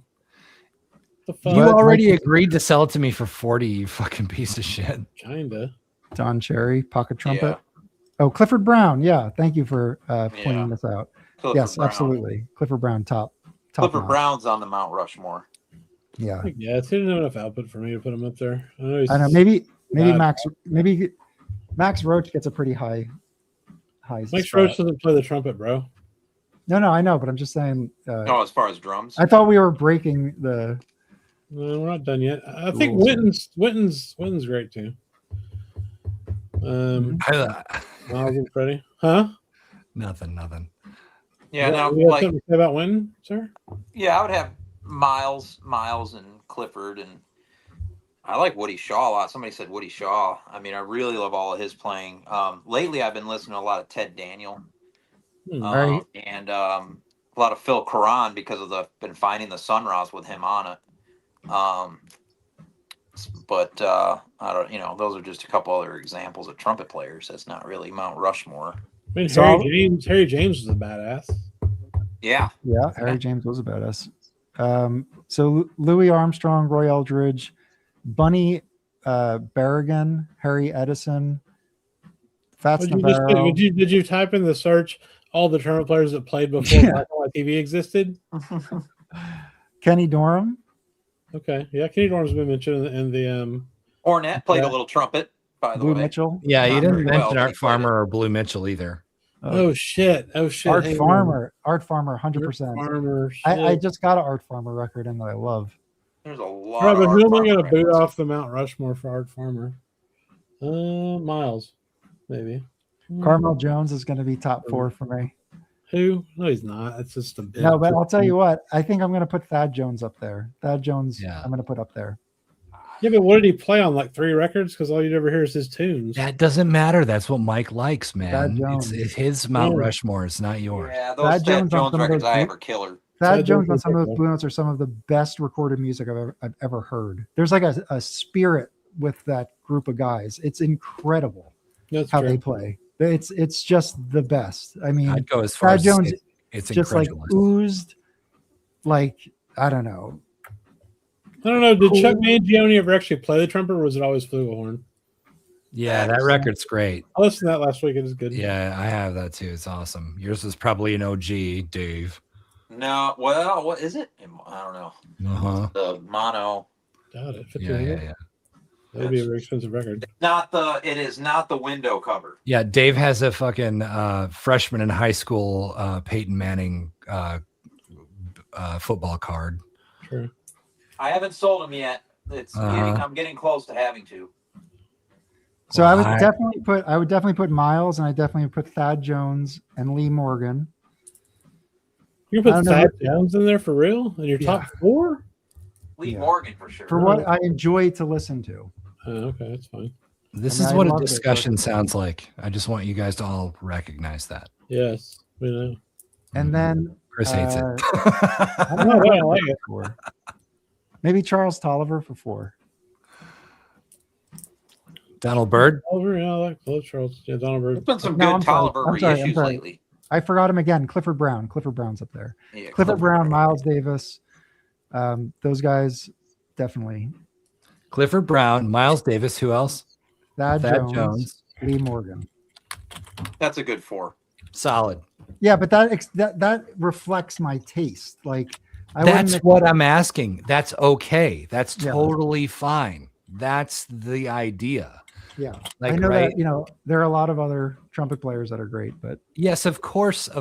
But like the point is, it's like having a conversation where it's like you have a taste, and your taste is specific to certain nuances about how a certain player plays. Yeah, but my taste is couched in a era. That's okay too. So it's I know a lot of people are way more broad in their taste. It doesn't matter. That's the point. Don Cherry. Nobody brought up Don Cherry. Like that's the point I'm trying to make. Like instead of trying to please somebody else by your choices on this Mount Rushmore and whatever instruments we come up with, I just want to hear your tastes, right? Because that's how I like. I'm like, oh man, this guy's like desert island, fucking this. I mean, for me, the way I could look at it as well. I just want my list to be better than Louie's. A secondary benefit would be I would be confident recommending all those like records to you that I think you would love. Yes, that's exactly what I'm talking about. It doesn't matter about decade. It doesn't matter about anything else. It matters about like what's your Mount Rushmore, right? Because Dave's is going to be super different. He named people that I don't know, I've never heard of, and then Chris is going to go to ChatGPT and pick out those people. You know, y'all want to look at a top 50 list that you discover music put up? No, what I'd rather, you know what I'd much rather do now? It's fun. If we're going to stick on this topic for even a little bit more, drummers. Well, Mike already named one. Oh, let's see the top 50. I mean, Max Roach is Rashid probably Ali. for me. But see, the top 50 you're going to bring up is not your top 50. It's not mine, or it's not Dave's. It's not Mike's. You know what I mean? I mentioned Donald Byrd. Sorry. Drummers. Rashid Ali. Let's do bass players instead. We haven't ever done bass. Oh, yeah. It's your show. Let's work our way up to drummers, okay? Okay. Because they should be first, even though they're. Let's switch. I don't like Mount Rushmore because my number one bass is probably Roberto Miranda. Top 5 now. Top 5 bass players. Roberto Miranda. Okay. I mean, I want you to explain to me how top 5 is different than Mount Rushmore. Because there's 5 people instead of 4. So it makes it harder to talk about. Okay. All right, let's just start naming players. So Paul Chambers. No, don't do that. No, you got to name the ones you actually we have to have a discussion. You know, I'm not prepared with my list, Louie. I need to talk this through. Yeah. You should have to be prepared with. Let's do this. Let's start with your top dude. Period. Bass player. All right. Mingus. Okay. I'm going to say Paul Chambers. I'm going to go with Paul Chambers. I love Roberto Miranda. That guy's incredible. I mean, top dude, probably NHOP. Oh, yeah. That's a great one. Yeah. He's cool. I love him. All right. It's number 2. That's a great pick. Number 2. I have a recency bias because now I want to pick NHOP. Charlie Haynes, a great pick. He'll do that. It's I'll pick him. 25 different. You know. He has a duet record with Archie Shepp, and they do Parker songs, and they're fantastic. Oh yeah. Reginald. Right. Yeah, Reggie Workman. Yeah, Reggie Workman's got to be up there. That record he did, A Part with Hino. That's one of the best records ever. Yeah, Reggie Workman's definitely a great pick. How could you not be with a name like that? That guy was off the charts killer on the bass. He did a lot of things with the bass other guys just weren't doing. I have to pick a number 2. What about Percival? Hang on, we're not there yet. It's my turn. Man. The polls. Yeah, number 2. I got a good one. Oh, I can't I'm wait. going to go with Jocko for number 2. No. I'll take it back. Wait, we're at number 3. I haven't said my number 2 yet. I'm going last. That's a good pick too, Cecil McBee. That's my number 2, Cecil McBee. Yeah, that's a great pick. Yeah. Did you? And did this leads into? Did you see that snippet from Discogs that Joe Analog Archive put in our chat, where Discogs replied to someone talking about Cecil McBee is, "Yeah, she's wonderful." Yeah. Oh yeah. Discogs is fucking clueless. Yeah. Come on, guys. Who's your number 3, Mike? Number 3? All right, I'm gonna throw in Jimmy Blanton. Jimmy Blanton. If you've ever listened to the duets with Jimmy Blanton and Ellington that were recorded back in like the 30s, they are incredibly good. I mean, Jimmy Blanton. Someone mentioned Ron Carter, who played on 800,000 records. He's got to be on Jimmy Blanton invented modern jazz bass, basically. Those duets with Ellington are amazing. Ron Carter's the rock in Mount Rushmore. All right. Well, was he your number 3 then? Yeah, I'm throwing Jimmy Blanton on there. All right. What about you, Dave? Who's your number 3? Let's see. So far, what do I got? Roberto Miranda, Reggie Workman. Ron Carter's got to be in there, man. All right. Ron Carter has done some, even stuff lately he's done is killer. Just ask Mike, Notes and Tones. Yeah. Yeah, he's a legend. Yeah, man. All right. How about you, Louie? Who's number 3? I'm out of my depth. All right. Pick somebody that you know. You know anybody else? No, I mean I know the names, but like I can't just pick somebody because I don't have enough experience. Oh, that's fair. Really Accurately listening to that instrument. Who did I say in the first two? I said NHOP. I got a good one. It's still my turn. I know, but I'm ready. Just settle down and pay attention to what other people are saying. Good Lord. All right. NHOP. Who did I say for number 2? I forgot. Oh, Susan B. God, that's hard. Number 3. There's so many good ones. I think Ray Brown might be number 3 for me, honestly. Okay. Yeah, well, Ray Brown, solid. Yeah. That dude played for a very long time and played excellently on a whole lot of records too. All right, this is who I thought of. Scott LaFaro. That's a good one for number 4. Okay, that's a good one. Yeah. Yeah, wonderful. He's also he plays obviously with Bill Evans, but he also plays with Victor Feldman in a trio on contemporary, and he's awesome on that too. Anyway, he's great player. I'm gonna throw a curveball for my last one though. Peter Cole. Well, the last one, we got 2 more. Well, number 4. What is it? Peter Kowald. Okay. Some of his stuff is really out there, but fantastic. FMP, a lot of his stuff on. Interesting. Yeah, Peter Kowald. I think I'm gonna go with Charlie Hayden for my number 4. He's probably my number 2, actually. Like if I was ranking them in order. Oh, Fluffy has a good one. But yeah. Charlie Hayden. Who's Fluffy? Bob Cranshaw? Yeah, that's true. That's good. All right. What's your next one? You don't pick another one, Louie? I think I'm gonna go. I think we're moving to drummers now. Well, we got one more.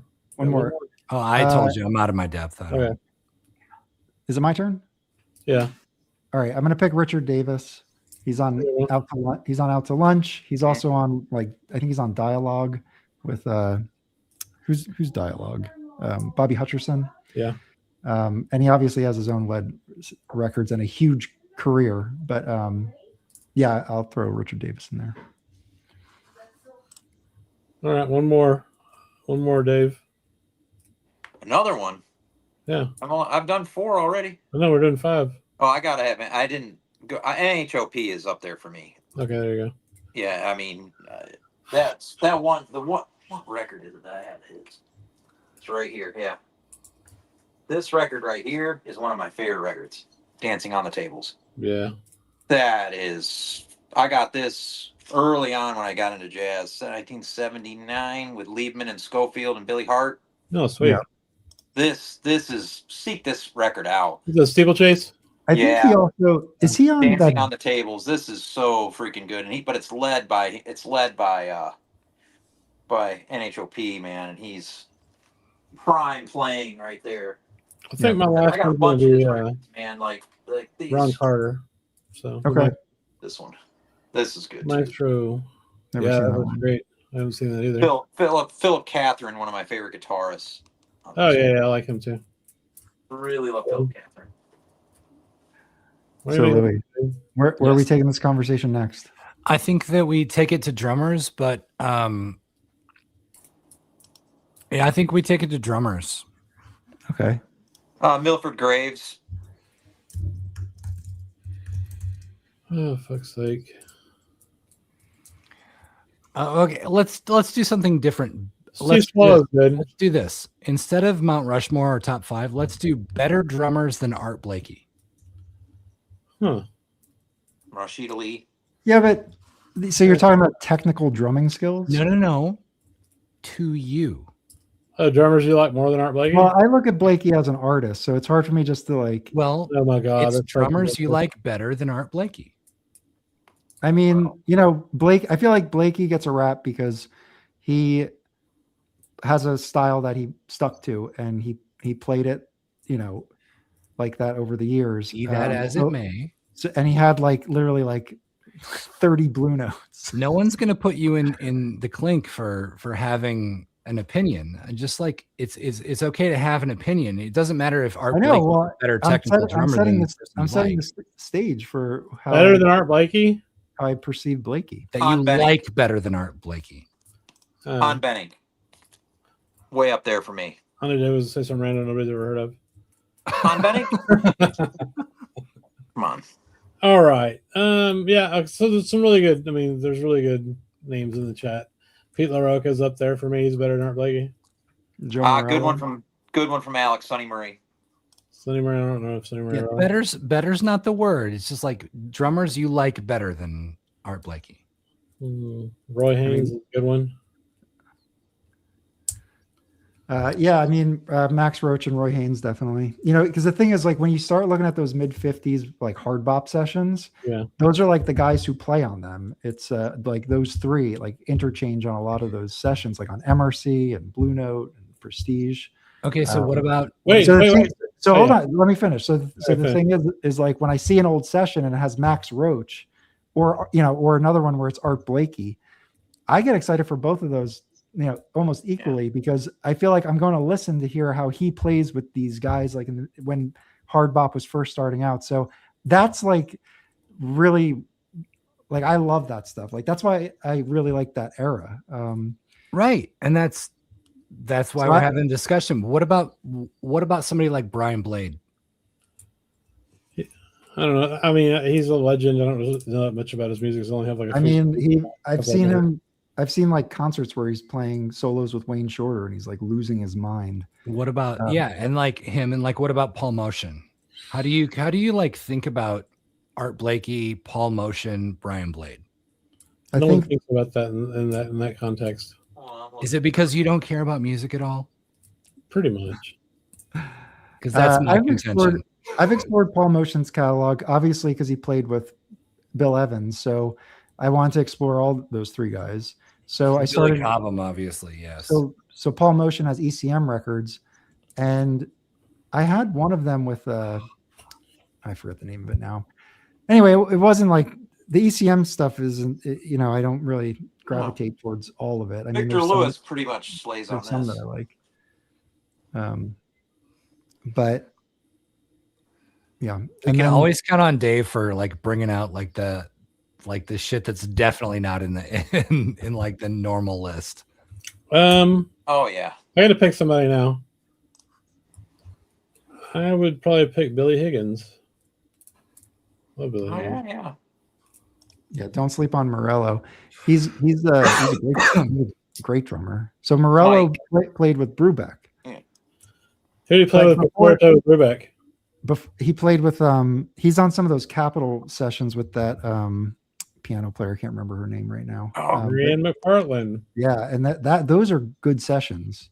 Lenny White's a good pick. What about Philly Joe? What about Elvin? Blackwell? Yeah.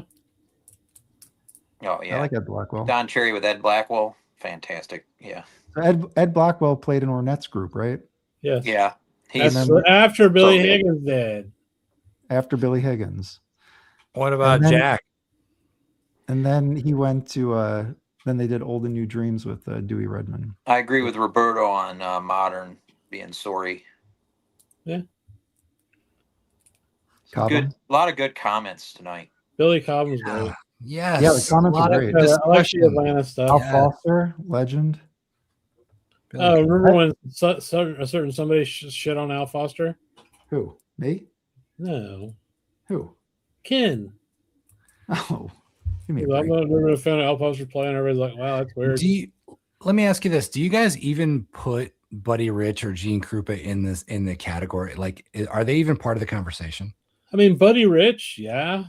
Yeah, sure. I think they were both pretty badass. I mean, yes, but like, I mean, you don't hear them coming up. You don't hear them like they come up a lot on Norman Granz's labels. They both have a ton of records. Those are fun records. Those ones where they went head to head.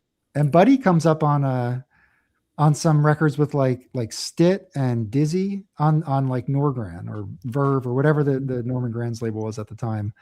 He shows up on some great sessions, like more hard bop style sessions. So yeah, no, they're great. Oh, Andrew Sorrell's a good one. So is Shelly Manne, Philly Joe. Yeah, Shelly Manne with Cecil Taylor is off the charts insanity. Yeah, DeJohnette's great. There was a bunch of stuff he did that I haven't gotten into really. Like this series of records here, the three in this series, Yeah. If you listen to these back to back to back, your brain will be toast. Cyril is a freaking machine beast. All the things on these Cecil Taylor, the Noy de la Foundation May. But French Dave, what if Chandar your brain's already toast before you start listening? Well, then it's bliss. It's just right? burnt bread. Dennis Yeah. Chambers is Whoever said Cyril. Oh yeah, Sheriff says Joe Chambers. Yeah. Oh, also, Buddy Rich is on those early Jazz at the Philharmonics.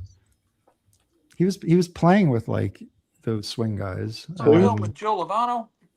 Buddy Rich, he was on the Jazz at the Philharmonics. He plays drums on some of those. How about Papa Joe Jones? Papa Joe? Yeah. I know. He has a lead record on Everest, I think. Joe Mike. Jones? That's pretty good. Joe Jones, yeah. Mike, I'll have some rare Roy Haynes records in my hands tomorrow. Our convention is in Charlotte tomorrow as well. Okay. Same day as VinylCon. Okay.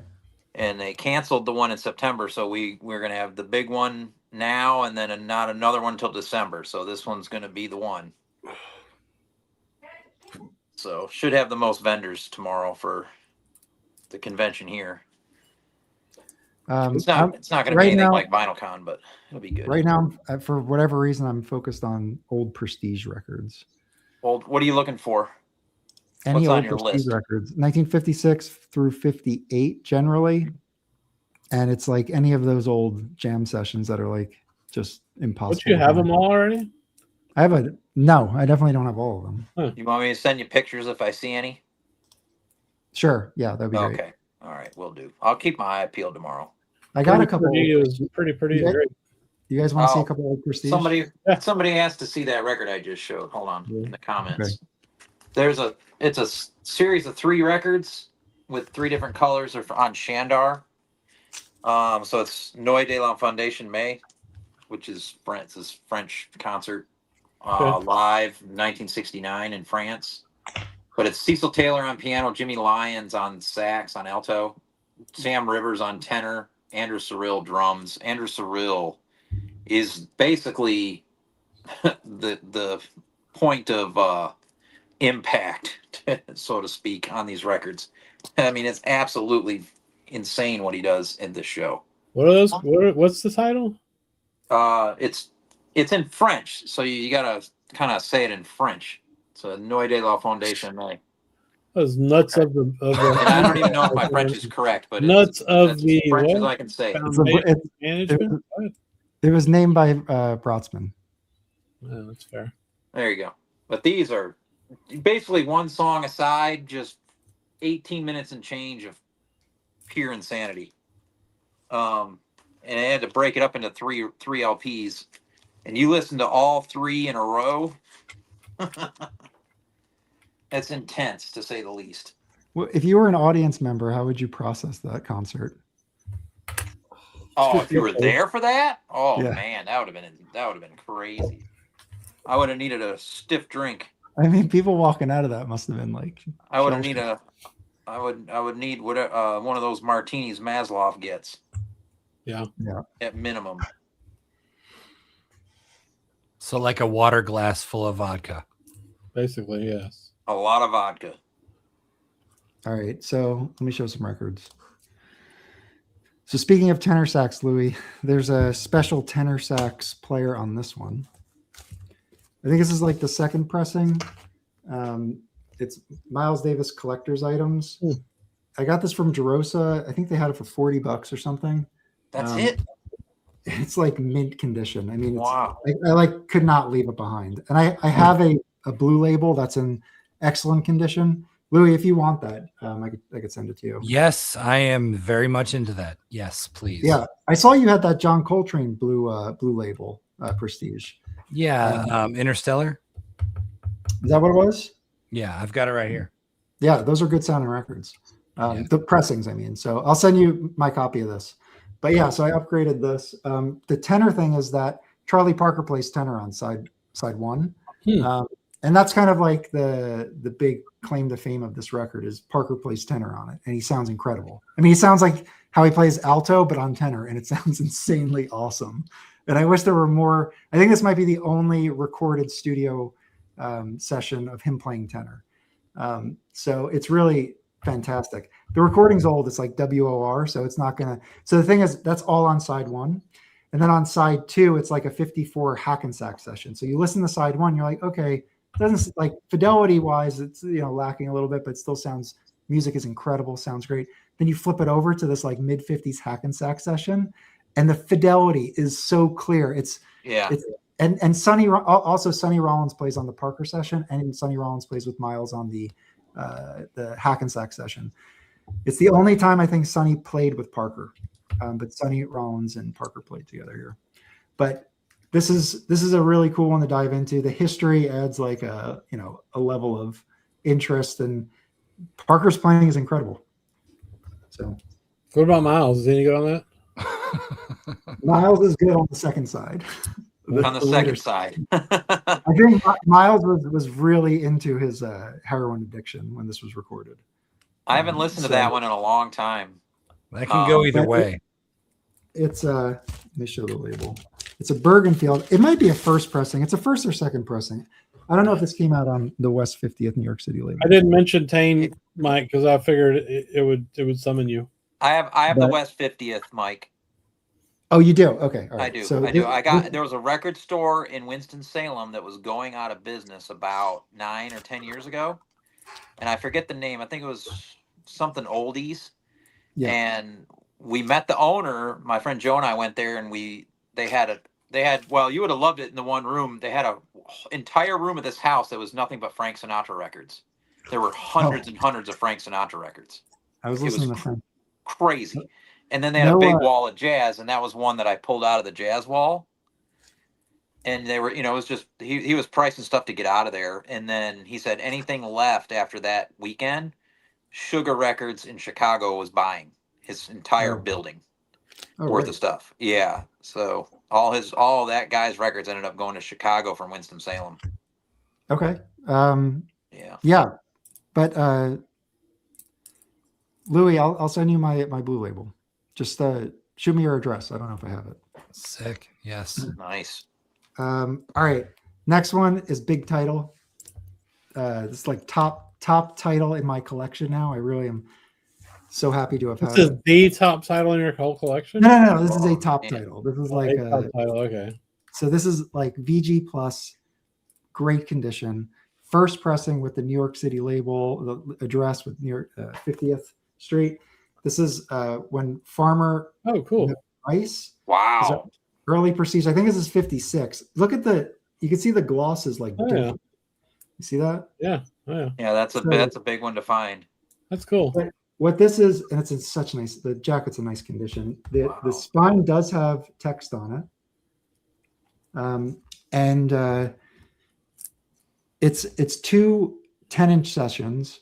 One's from 54 originally, and then the other's 55. And it's Gigi Grice and Art Farmer. So like Louie, on this, since it's two different sessions, Kenny Clark's one of the drummers on the first side. On the second side, it's Art Taylor. So to me, that's super fascinating because I love both those drummers. Art Taylor, yeah. And, I don't know what my opinion is on who plays better, but I got to, continue listening to it. But like, those are two great drummers. You have Gigi Grice, alto, Art Farmer, trumpet, early Art Farmer. And this is, so 54, they're playing a hard bop style, like early hard bop. This is also 54 is Clifford Brown, Max Roach. Yeah. It's when Miles is starting to play like that on Prestige as well. Who else? It's Horace Silver and Art Blakey are doing this 54. So this is like one of the early hard bop like quintet groups.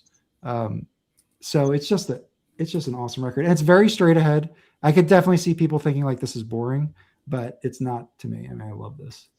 Horace Silver's on. That's awesome. It's not easy to find. Yeah. Horace Silver's on piano on the first side. So 54 session, Horace Silver, Percy Heath, Kenny Clark is the rhythm section. 1955 is Freddie Red piano, Addison Farmer, So Art Farmer's brother on bass, and then Art Taylor drums. And it's all, I think they're all Art Farmer songs. So it's all like his compositions, maybe like with, except for a couple, but I'm pretty sure it's actually all of them. But I'll show you the label. So this is so you can see when we say the 50th Street, New York City, so that address above there, Prestige Records with the NYC. It also, we don't have to get too much into the pressing details, but like there's a small little pressing ring here, which is a hallmark of Abbey pressing. So you do want to see that, because later pressings like from 64 that have this label that don't have that can use recycled vinyl. So anyway, it all checks out. It's great. It sounds awesome. It's an awesome sounding record. They should reissue this on the new OJC series. The only thing is I feel like they don't select titles where it's like 2 different sessions. So since it has a 54 session and then a 55 session, I feel like I don't think they've ever put anything like that out before. So I don't know if that matters, but they should put this out. Hey, sure had a good comment on that record. Top 50. Who's got a good comment? Sure. Julius Jabbar. Where's it? Oh, here he is. Yeah. Oh, yeah. And the soloing by Horace Silver is like it's like one of the best reasons to listen to this. Like his voice in it is equal to, like when he's soloing, it's so swingy, like so hard boppy swinging, like so pronounced. It like equals the alto and the trumpet. It's so good. You get a good deal on that? That one commands a little bit of a price. In this condition? Yeah. Yeah. I would say this condition probably could sell it like $350, I think. Yeah. That's a nice record. That's definitely not nothing. Oh. Yeah, that's serious business, man. It's a good people one. are after that one. I've only listened to it. I've listened to it twice. I've really sat and listened to it once, but I'm gonna keep at it. I love the cover on that one. That's really nice. Yeah. So I do have one other record to show that is kind of a disaster story if you guys want to hear it. Uh-oh. Yep. So I love Bud Powell. And he has a session from 1947 that he recorded for Roost. I think the same guy, Teddy Reeg, who recorded Parker back in the 40s, recorded Bud Powell here. And Teddy Reeg owned Roost Records. He worked with the Savoy guy, and then I guess he spun off and made his own label, Roost. And he brought Bud Powell in for a session in 47. And what's notable just in Bud Powell's chronology is that December 47, I think he gets arrested and they give him electroshock treatment. So this is his only lead session before he, started all that alteration stuff that they were forcing on him. Is that relaxing at Camarillo? The thing is, I will say in terms of so this Louie, to your point, where is this? Roost had the blue labels, right? So this is Bud Powell piano with Max Roach drums, and Curly Russell bass. Curly Russell shows up a lot on these early bebop sessions. So you didn't talk about Oscar. That's the group Miles started with, right? Possibly, I'm not sure. Yeah. But the thing is, so it's a 47 session. I will say I do like the Blue Note stuff with the same group a couple years later. Those Blue Note, Curly Russell, Max Roach, Bud Powell sessions are awesome. And I think Fats Navarro and Sonny Rollins are on those too. And some of those. But this is good. And I wanted a copy of it. So it's the original Roost one. It's the entire jacket is supposed to be like this. It's like this blue texture. Yeah. So when I bought it off Discogs, it had this as the front as well. So it comes in and it doesn't have that, whatever, not a big deal. But it's just weird. It was mislisted, right? Because there is an entry for this one. And it was listed as VG, strong VG. So that's totally cool with me for an old record like this.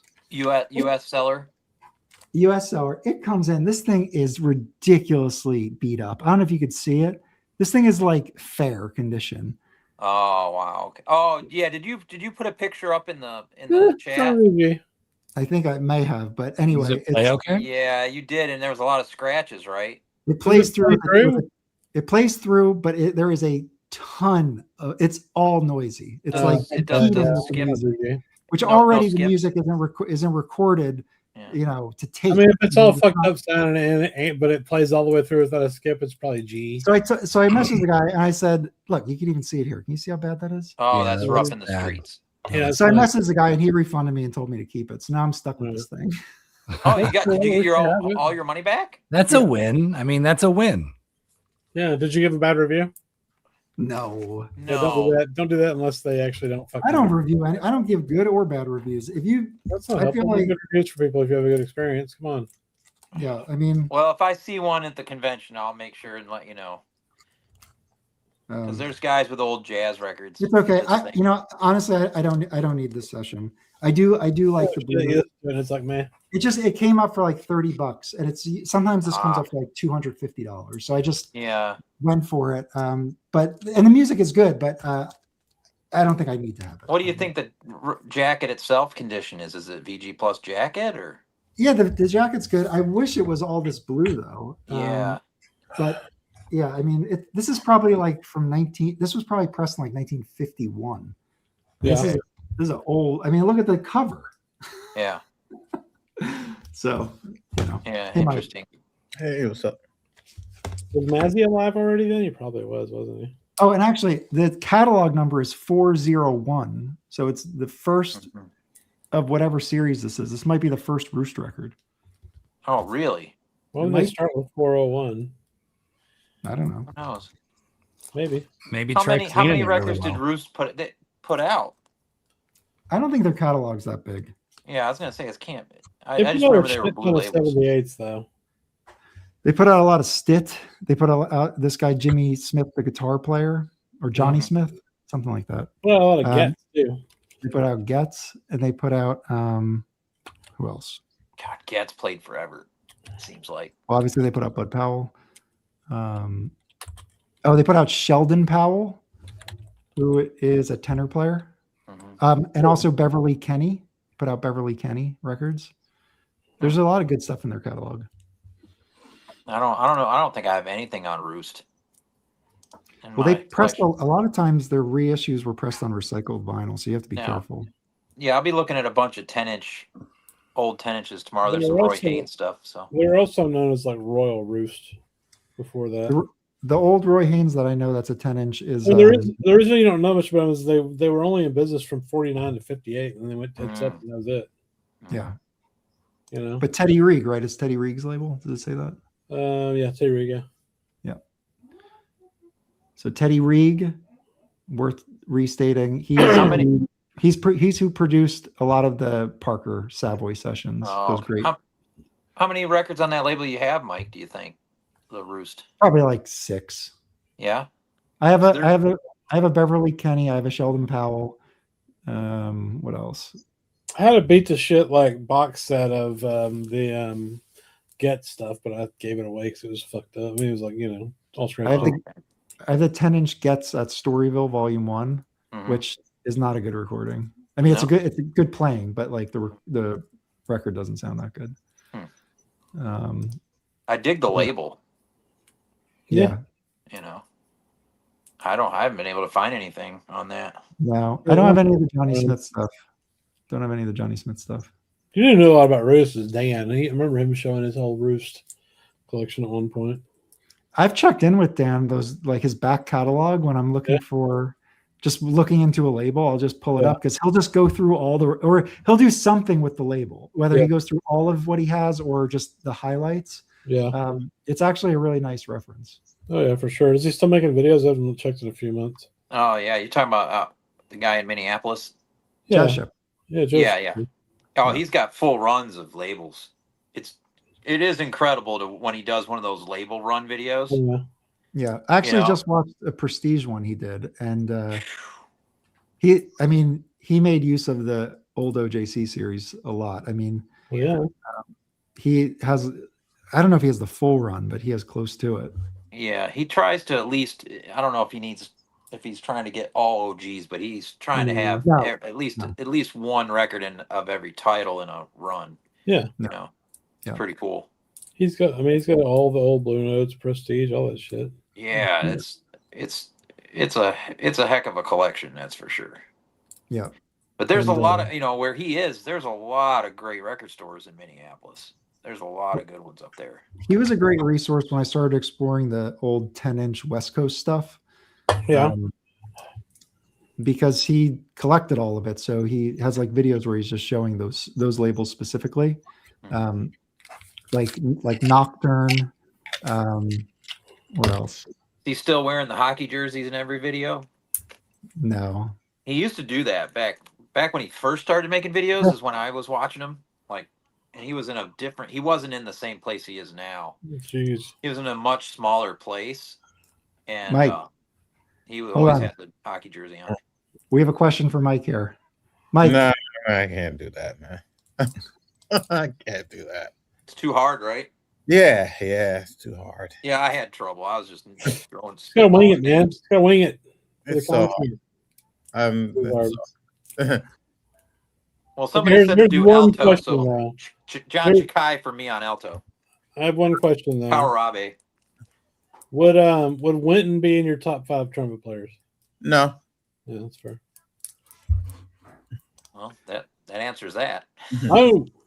No, I mean, it's just as much as I like Winton, he's not going to be in the top 5. That's settled. That's settled business.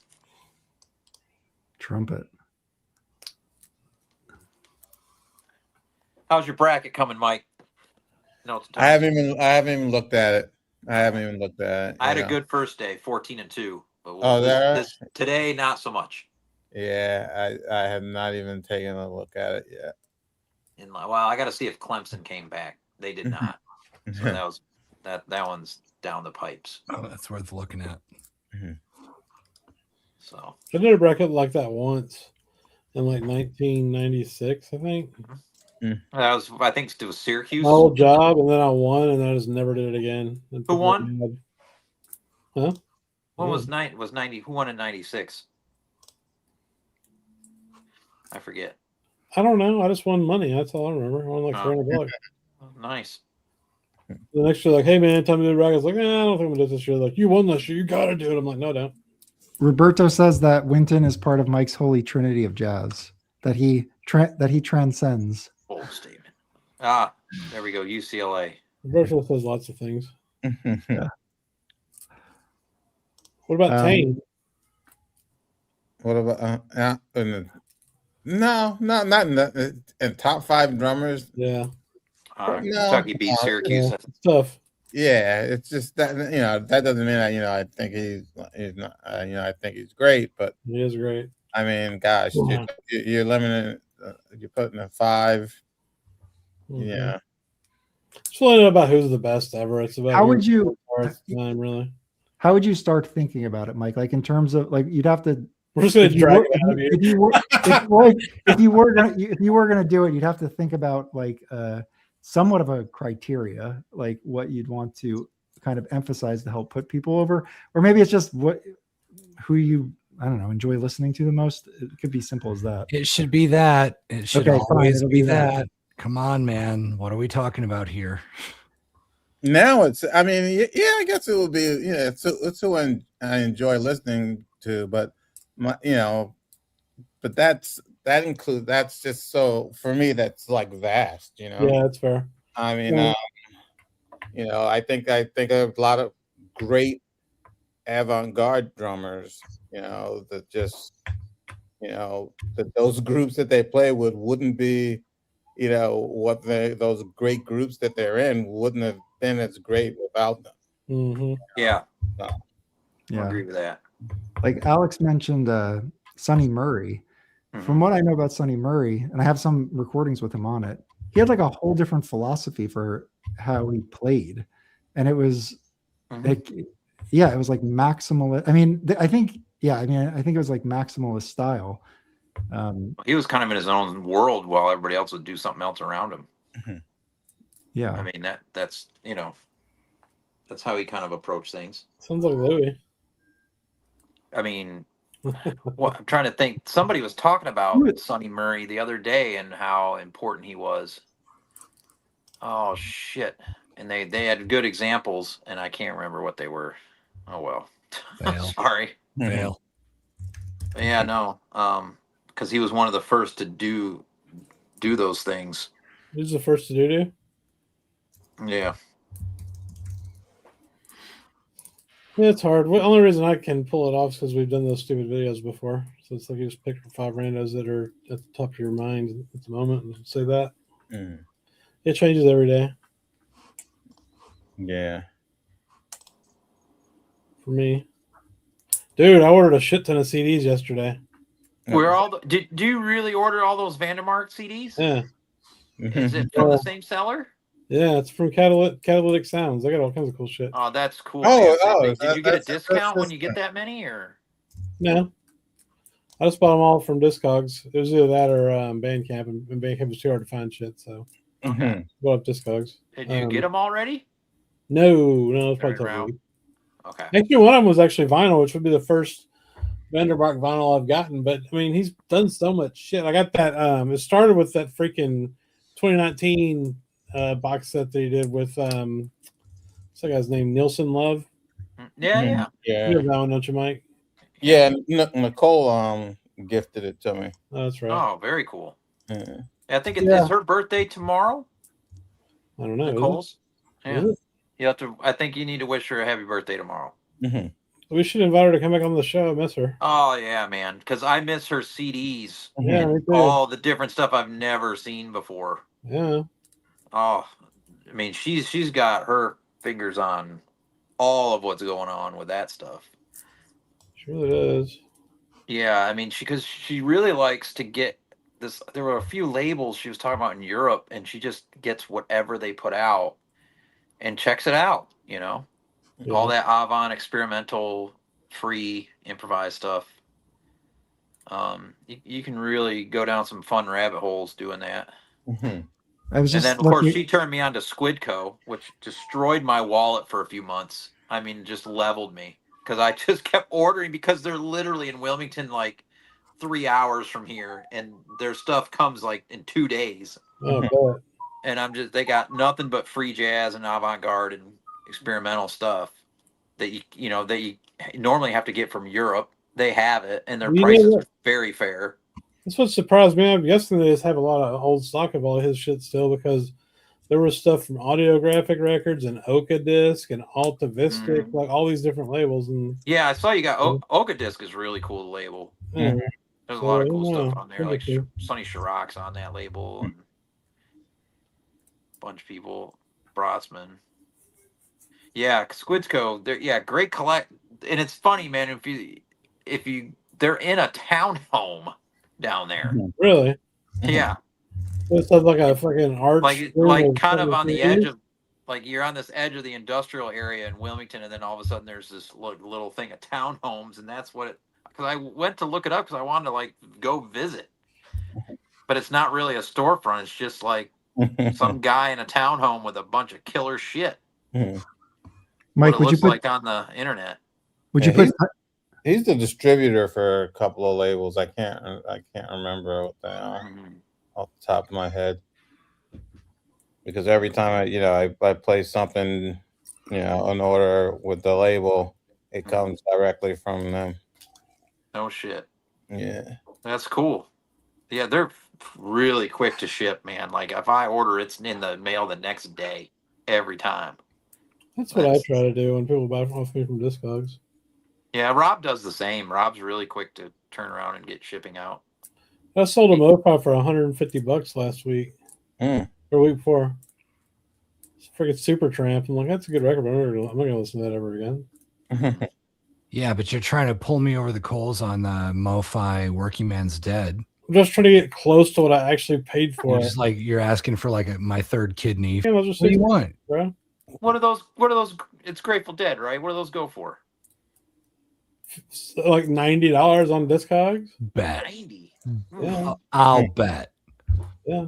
That's a lot. I thought, you know what? This whole time, you guys, this whole time, I thought I was under the working assumption, that Chris and I were friends. It turns out, oh shit! For the first time in my life, I've been mistaken. Oh man, I'm gonna go take it off of Discogs now, officially. Okay. Oh, now because it's live, you finally will. You Yeah, all fucker. right. Good move. Good move. Whatever is fair for it, I want it. I need it. I have to have it. Yeah, I was looking up more about Sonny Murray, and so he basically like broke timekeeping, and That's it. He used drumming as a texture instead of beats. And he's also on Spiritual Unity, which is pretty. So incredible. he broke the first rule. Yeah, and he did it on that album. That's where I've heard Motz was talking about it. In Dom's interview. Right here. Yeah. Yeah. What did he say about that? Exactly what you just said. Exactly That's what a you were great just album. talking about Sonny Murray. It happened with this recording, and this is the pinnacle of free and improvised music. Like this was the touchstone, like what kind of started everything. Yeah, it's incredible. Yeah, that's the main entry in the Now Jazz Now book. That's it. It is, and I've been holding out for an original copy for so long. I mean, but unfortunately, the prices are now through the roof. When was that recorded? Oh, I think it's probably 64 or something like that. 63. Yeah, see if I got that right. Oh yeah, 64 in July in New York City. 64. So the thing is, you got to think Ornette PSTS. Ornette had already done free jazz in 62. So this is 2 years after that. When was Shape of Jazz to Come? 59. Yeah, 59. Is it digestible? No. But this was a different thing. This was a complete. Yes, it is. Albert Eiler was a completely different animal. Yeah, the melody on this is unbelievably good. It's like a spiritual, just like the name. It's great. Yeah, I mean it's like Thurston Moore says, spirit music. You get the melody stuck in your head. I mean, I know exactly how that record opens. So good. Yeah, you're a big fan of Tree Grows in Brooklyn with the booklet and all that. What's that? You're a big fan of Tree Grows in Brooklyn too, and actually, I listened to that recently, and it's a lot better than I remember it being. Yes, it is. What's better than you remember it being? Yeah, it's awesome. Where in Brooklyn or the Don Cherry on Blue Note? Oh yeah, I don't hate that as much. I mean, Pharoah Sanders tries to ruin it, but the rest of it's really good. It's pretty good. Yeah. I listened to it again. Pharoah Sanders tries to ruin everything he's ever been a part of. In the best way. Well, the reason why I revisited it was that was the one they picked for Now Jazz Now. That was the Don Cherry. So I was like, let me check this one out again. So all right. I mean, it's not easy to listen to, but yeah. That's the Sonny Murray that you need. You might even have this Apple Cores on Philly Jazz. I have him New York Jazz Quartet. He plays drums on that. That's You would like this record, Mike, because it's got a lot of cool players. Don Poland's on piano, Monette Sudler's on guitar, Cecil McBee bass. Yeah, it looks great. Fred Hopkins is also on bass. Oliver Lake on alto, Frank Foster on soprano. How many of them play at the same time? They all play at the same time, man. Like both bass players? Yeah, well, on the B side, you only have 2 tracks, an 18 and change jam and a 9-minute jam. Yeah. I like Tribe. My favorite Tribe record is the big group. Favorite Tribe record is the what the hell is his name? He's a trumpet player. It's Gemini 2 is the name of the record. I've got Wendell Harrison? Marcus Belgrave. Oh, Belgrave. That is my favorite of the Tribe albums. That's the only one. Last time I revisited them, that was my favorite one. I've heard that one and I haven't. That's why it's my favorite. Those are hard records to find originals of. Yeah, they've repressed all of them though. You got to really kind of scour Detroit. Yeah. Nobody wants to do that. Oh yeah, man. There's trying to convince my wife to move to Detroit, but she said no. People's records. Hey, speaking of free jazz, I've got. Can I show? Yeah, of course. What do you got? You've been getting stuff. This right here is Beelzebong. You already showed that. Did you show that last 2 weeks ago? Yeah. No, I didn't have it 2 weeks ago. Yes, you did. I just got what it. was the other one you showed? Though you had another Beelzebong record that you showed. Oh, come on now. It's true. That's some cool looking vinyl. Yeah, let's see the vinyl on that. Monster Knot. This is definitely yeah. Hell yeah. Oh, look at that vinyl. Yeah, man. And then the two that I'm really excited about, Weed Pecker 2. This is also sick vinyl. And then great. Weed Pecker 5. This one I think is their best. Also really, really great vinyl. This I just got a big haul from Heavy Psych Sounds. It takes about a month to get. Roberto. Yeah, it's emo jazz. Like I really like I like Heavy Psych and Doom as much as I like jazz, and like Heavy Psych Sounds just does such a good job, and like it takes like a month and a half to get from them because they're from Spain. I guess that's fair then. Yeah. And are they shipping them through the Hormuz Strait? We're gonna have to go over geography later on. They just roll with it. It's a joke. But yeah, I bought 5 records. I love them. Like they're so cool. Heavy Psych Sounds is just the best. If you're into Heavy Psych and Doom and stuff like that, oh my god. Who does those pressings like that with all the cool like splatter and whatnot? They do. They do them all themselves. Heavy Psych Sounds does it. Yeah. Oh wow. Yeah, man. Where are they based? I think it's Spain, In but Spain? I could be wrong about that. Hold on. Well, no, there's a few good companies out of Spain now. Garrison, you know. Well, now let me look on the internet. I don't want to like misrepresent this country. No, I mean.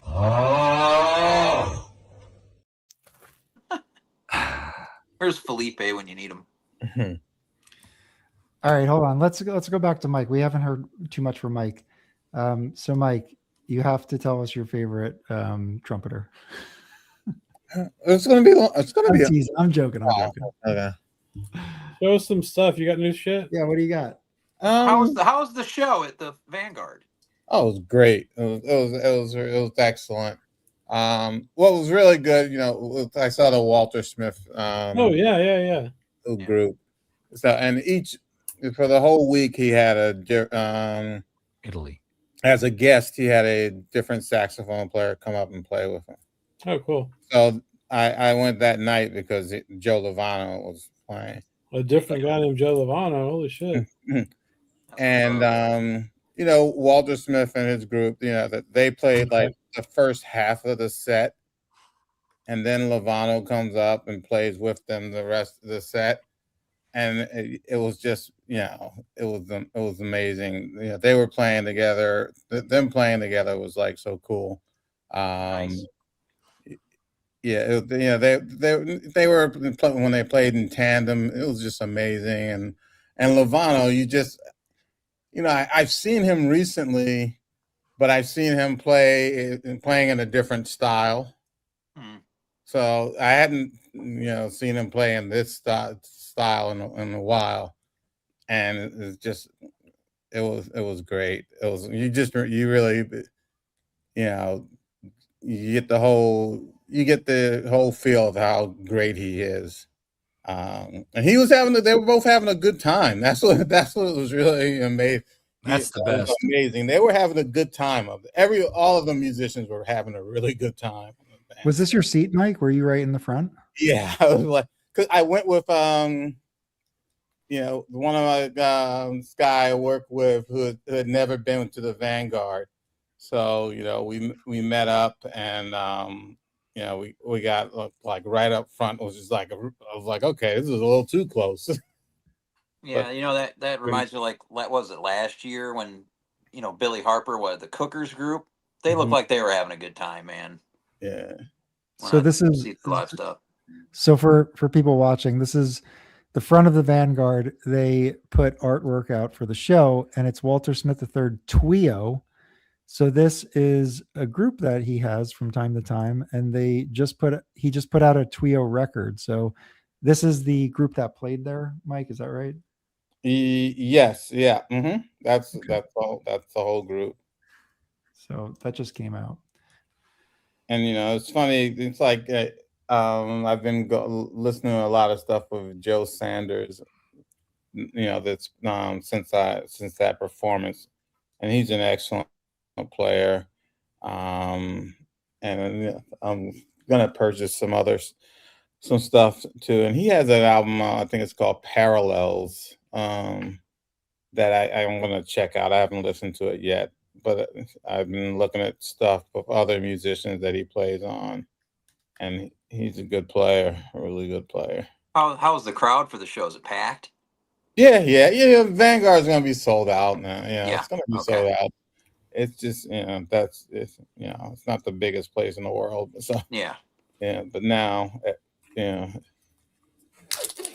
you got to jump on tickets when they go on sale, right?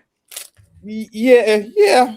For most, maybe you'll be able to get like a Sunday, a ticket to the Sunday performance, or or a 10:30, 10 o'clock show.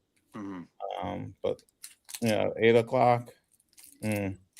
Mike, will you get the double LP plus the CD, or just one? I haven't even looked at it yet. I really haven't even looked at it yet. Dang, that looks cool. It does look cool. There's the man. Yeah. So Louie, when are you going to do a double LP gatefold? Well, I'm taking donations right now from the Jazz Bums. You want to use your sorry excuses? Just do it. Yeah, all the Patreon funds go to Louie, right? Right. Louie, do you have any featured artist on this record, like your last one? Just my songwriting partner. Okay, cool. Who? No Joey Callio? No. Joey's not on this record, but okay. My songwriting partner is a badass. And she's amazing. I like the punk stuff on it.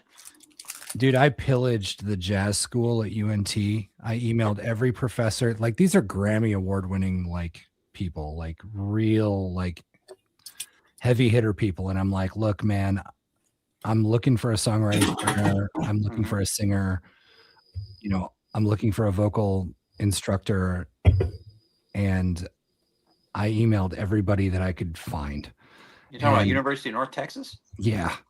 And one of them was like, I'm way too important to listen to you at all, but I just had a student graduate who's got a master's degree in vocal performance, and she's looking for students. And this was 2 years ago. I found her, and she was my songwriting partner and coach and all that stuff. And she sang on my record, and nice. My life will never be the same. She's super badass. And awesome, wow. She sang on the first one too, right? No. Nope. I did the first one all by myself. Oh, that's right. I just remember you recording with her, I guess. Yeah, it's been a long time coming, but I mean, it's, dude, just finding good people, just asking the question,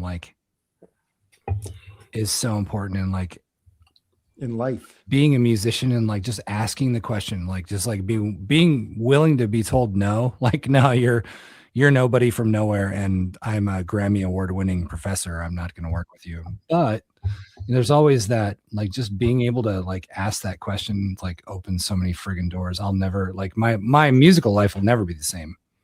It never hurts to ask. It never hurts to have a conversation. Yeah, because I was telling that this, and it's funny. Discord Records the other day, I put that order in of those 2 records I showed earlier, the Longfish reissues. And the guy, they're very engaged with their customers. They send you a card that's signed by whoever put your package together. They thank you. It's a thank you note.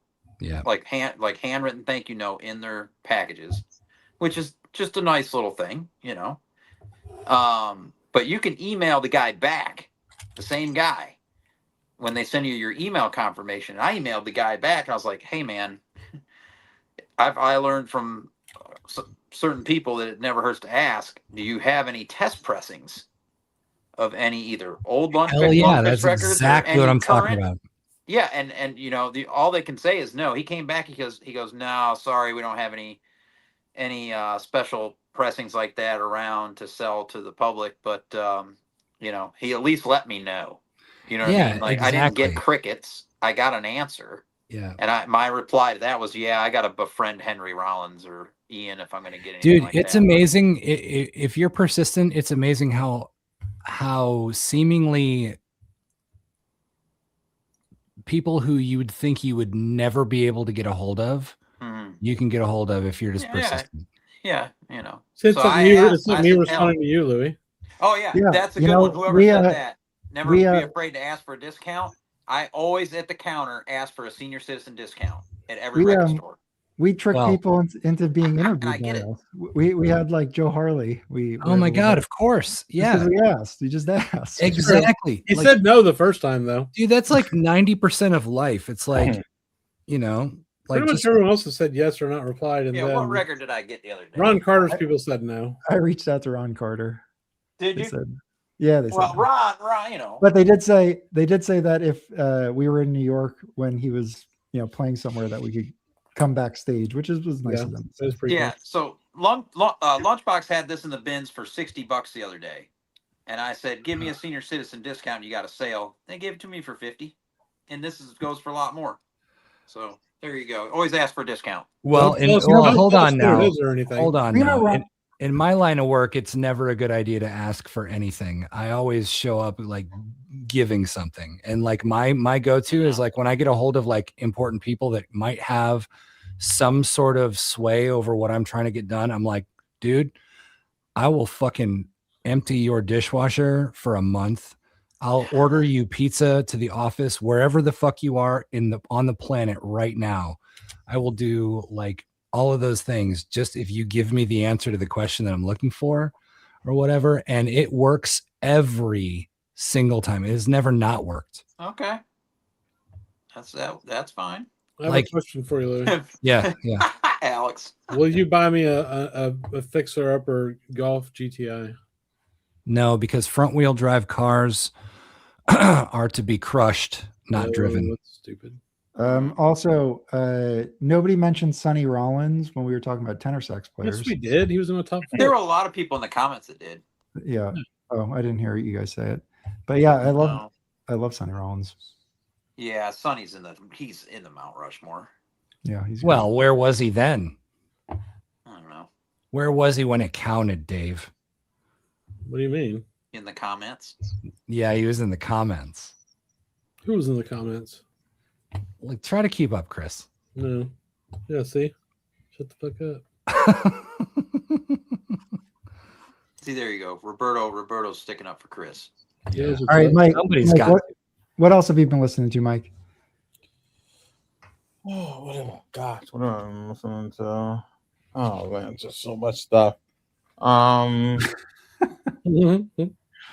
I can't listen to a lot of the. Oh gosh, what have I been listening to? Can we do a real quick like tutorial on how to ask questions? All right, actually, we're gonna check in the poll because we hit 60. We hit 60 in the poll. So hold on, I got to go back to it. All right, so we need to get Mike. Did you vote in the poll? That took a minute. Well, no, it didn't. It is an anonymous poll, so you don't feel compelled to share. I already know his answer. I already got talked to about this by him. Okay. All right. So that was joking. we have over 60 votes, so we're gonna close this out. So, how does Tetragon stack up in Joe Henderson's milestone run? Top tier, strong but not the best. Solid mid tier, not really my thing, are the options. Number 1 is strong but not the best. So the second option has pulled ahead significantly, 44%. 26% top tier, and then 23% solid mid tier, and then 8% is not really my thing.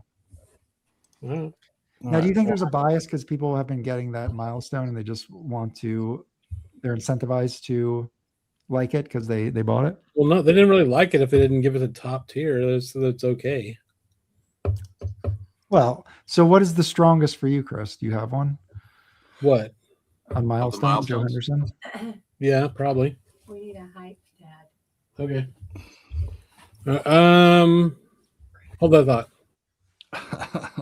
Okay. Hey, Notes and Tones. I'm gonna take Mike's question and make it a better question. Mm-hmm. You ready? Okay.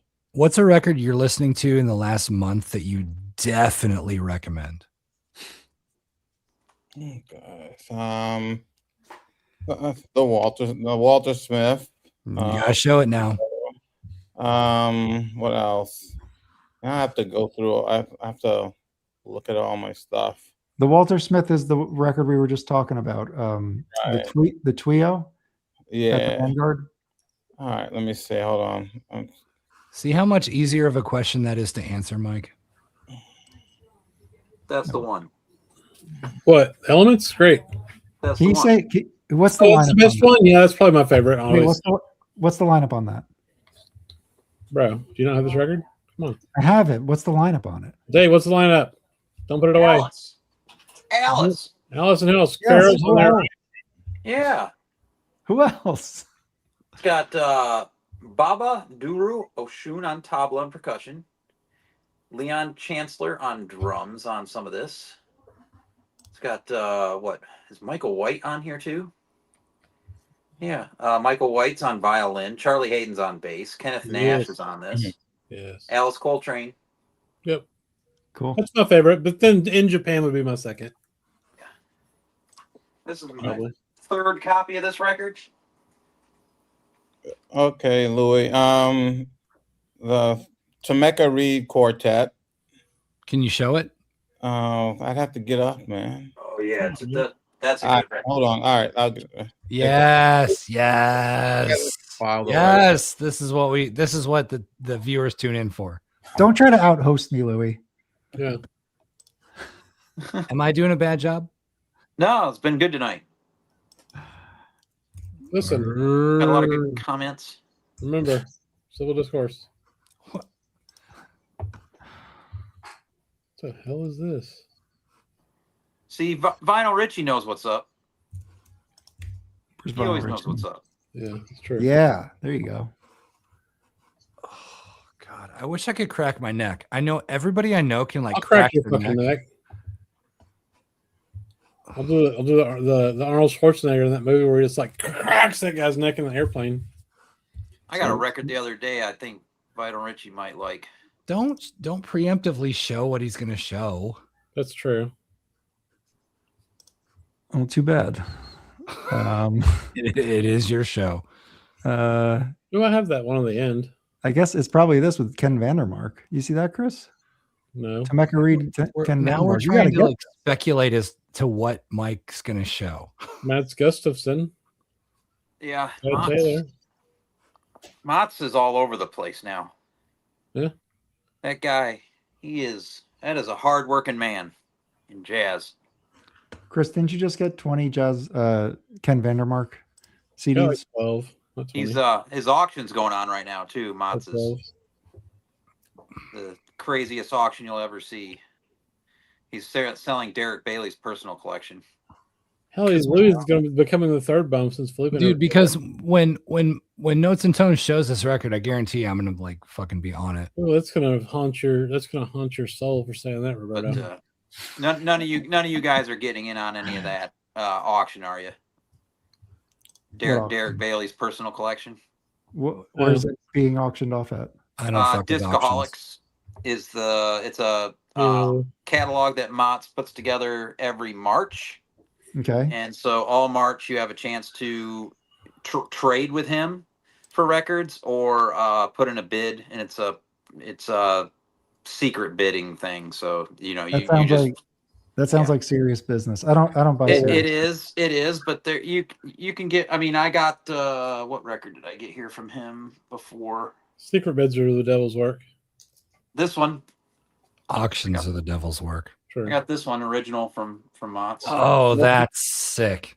Yeah. I was playing that one afternoon and Karen came in and she's like, "You can never play this again." I agree. So I was reading clear the room music. Yeah, that's definitely sandblast paint off of barn doors music. I love it. So Milford Graves, he came up when I was looking up Sonny Murray, and they said that Graves deconstructed the drum set and like reconstructed it or something. I don't know exactly what he was doing, but it was pretty wild. The stuff. Now, Chris don't like it. But it's all right, man. Not everybody. It's not a fan. It's a matter of taste. Not everybody has it. It's cool. Whatever. Not made douchebag. But no, I mean, it's interesting. Like you really like Vandermark though, so I mean, you can get into those realms too. So no, Vandermark shit makes sense though. Oh yeah, Milford Graves was New York Art Quartet, not Sonny Murray. I think I messed up before. So yeah, I do like him as well because I like that ESP disc. All right, let's get off of Wikipedia. I do love Roswell Rudd though, so I'll probably have some shit with him on it then. So. Oh yeah, Roswell. I really love Roswell Rudd. Yeah, me too. Someone's running up the stairs.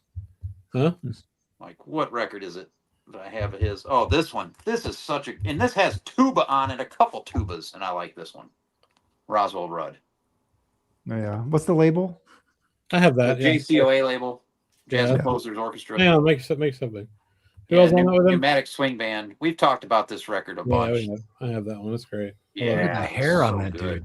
It's not a hair, bro. It's like a macrame cap or something. Whatever. Show that picture again. What the hell's he? Oh yeah, it's definitely a hat. Sorry, I thought it was like that's a hat, man. It's a winter. It's a best afro I've ever seen in my dude. life. Yeah, he's got like a dude sweater. Right. From Lebowski and shit. That's a good record. I think Notes and Tones fell down and can't get up. Maybe the only record I really enjoy that much tuba on. That's for sure. I got some other records if you want to see them. These guys are good. I got Louie. Nobody wants to see him, Chris. Okay, it's not up anyway. Yeah, Bob Stewart and Howard Johnson. Those guys can. All right. Let's start. Oh, god damn it! Hurt. Yeah, somebody's falling down the stairs for sure. I'm struggling. Oh, it's like an extra empty sleeve in here for no reason. I got this one. This is one of my favorite records I've gotten recently. It's really good. What is that? Lady Gaga and Tony Bennett doing a bunch of. I was there when you picked that up. Oh, wow. I'm going to show the records I got with Louie last week. Did you get that at the show? What show? No. I bought it at Recycle. Recycle. What songs did they do? What are the songs? It's really good. I'm gonna get the other one they did too. This is the second one they did. It's the Lovely, Night and Day, Love for Sale. Night and Day. Pick out of You, So in Love. Let's do it. Yeah. Did you see her on the Super Bowl halftime? You know what's actually cool about this? I did, yeah. What's actually kind of cool about this too is I'm gonna show you some details. So here's like the track listing, right? But then they also put like a legend down here for which bands were with them, or if they had a couple solo songs too, right? And then over here they have like this detailed listings of all the band, the band players and all that. So it's like a legit jazz record. It's fucking great. Nice. Really like it. They played in Charlotte together at the Spectrum. I think it was at Spectrum Center where the Hornets play. Yeah, I wished I could have seen them play together. Yeah, I couldn't afford a ticket to that. It was not cheap. Trust me, dude. I'm still horrified on how much. I still don't know how much I paid for our Lady Gaga tickets. It's probably been told. It was a bit. Then I got this one, which is cool to get. So this was an LT, I think, originally. Who plays trumpet on that? Who's a trumpet player? I think Lee Morgan. It was recorded like in 61 or something. I don't know. Art Blakey drums, Lee Morgan trumpet, Wayne Short sax, Bobby Timmons piano, Walter Davis Jr. piano, and a couple of tunes in Jimmy Merritt. Good. But I was excited because I found that they had it used for $20 and it's like brand new. So nice. That's on one of his later Blue Notes. Bitch Bucket and Tom Poke, $20. Now this one's really kind of interesting. So this is Mekhi McCraven off the record. I need that. So this is like 4 EPs he did from live shows he did from like 2015 to 2025. And he like takes the live shows and then messes with them and produces them and does a bunch of hip hoppy shit to them, makes them sound kind of crazy and awesome. But there's so if you look at it, like it's 2 LPs, so it's got kind of a listing of the each EP takes up a whole side of the record. And then who's on here? Jeff Parker's on a lot of this. I was gonna say it's Jeff Parker on there, yeah. Yeah. Junius Paul, Marquis Hill. Junius Paul. It's cool. Bark, baby. So yeah, Justathon is another. I don't know who that is, but it's the guy that plays Vibraphone. The Vibraphone's actually pretty good on this. So I was happy to pick that up. So I like to get. I want to get all his shit that I can. Chris bought me a Blue Note Classic. Yeah, dude. Because I bought him a burger. One more, I think. One more. And I got this one. It's that Charlie Hayden RSD. Oh, I love that record. Yeah, I like it. I like 3 of the 4 songs. I like the whole thing. It's what's the one about is it about the whales or something? Yeah, that's one I'm like, it's fine, but I don't need to hear like somebody trying to communicate with the whales on a bass for fucking 15 minutes. Like, it's fine. I dug it. Yeah, it's like, okay. That's what it is. A song for the whales. I was like, I don't know what this is. Yeah, no, I What do you have against cool, whales, man? It's like Star Trek 5 and shit. Like, you know, we had that record for Star Trek 5, we could have saved the world alone. Whales rule, bro. Yeah. That's fun. That's good though. All right, notes and talents. Show me the thing. You spent 25 minutes grabbing it. Oh, this one. Oh yeah. Make him big. Make him big. I've shown this before. Yeah. How is that? It's good? Oh, it's excellent. And then it's the group. There's a group. Yeah. Oh shit. Okay. Yeah. I like Mary Howerson. I've got some of how do you say that guy's name? The drummer? Tomas Fujiwara. Tomas Fujiwara, yeah. Yeah. I've got a couple of his CDs that I really enjoyed. Yeah, I do. He's playing and he's playing at Big Ears next week. And with Halverson, his own group, and he may be playing with. No, he's not. He may be playing with another guitarist. I'm not That's sure. Dance Skip Hop, right? Yeah. Mm-hmm. Now, what's your big draws for Big Ears this year for you? Oh man, I have to look. I have to look on my phone. All right. You got me. Star Trek 4, not 5. Voyage Home. Is David Byrne there this year? Is he? He may be. Is he there? You know, he might be there. Yeah, because he's got that new record. Yeah, I'm not. You know, that's one of the one of the bigger shows I won't go to. But it's gonna be. Let me see who's gonna. I can tell you You have access to everything, don't you?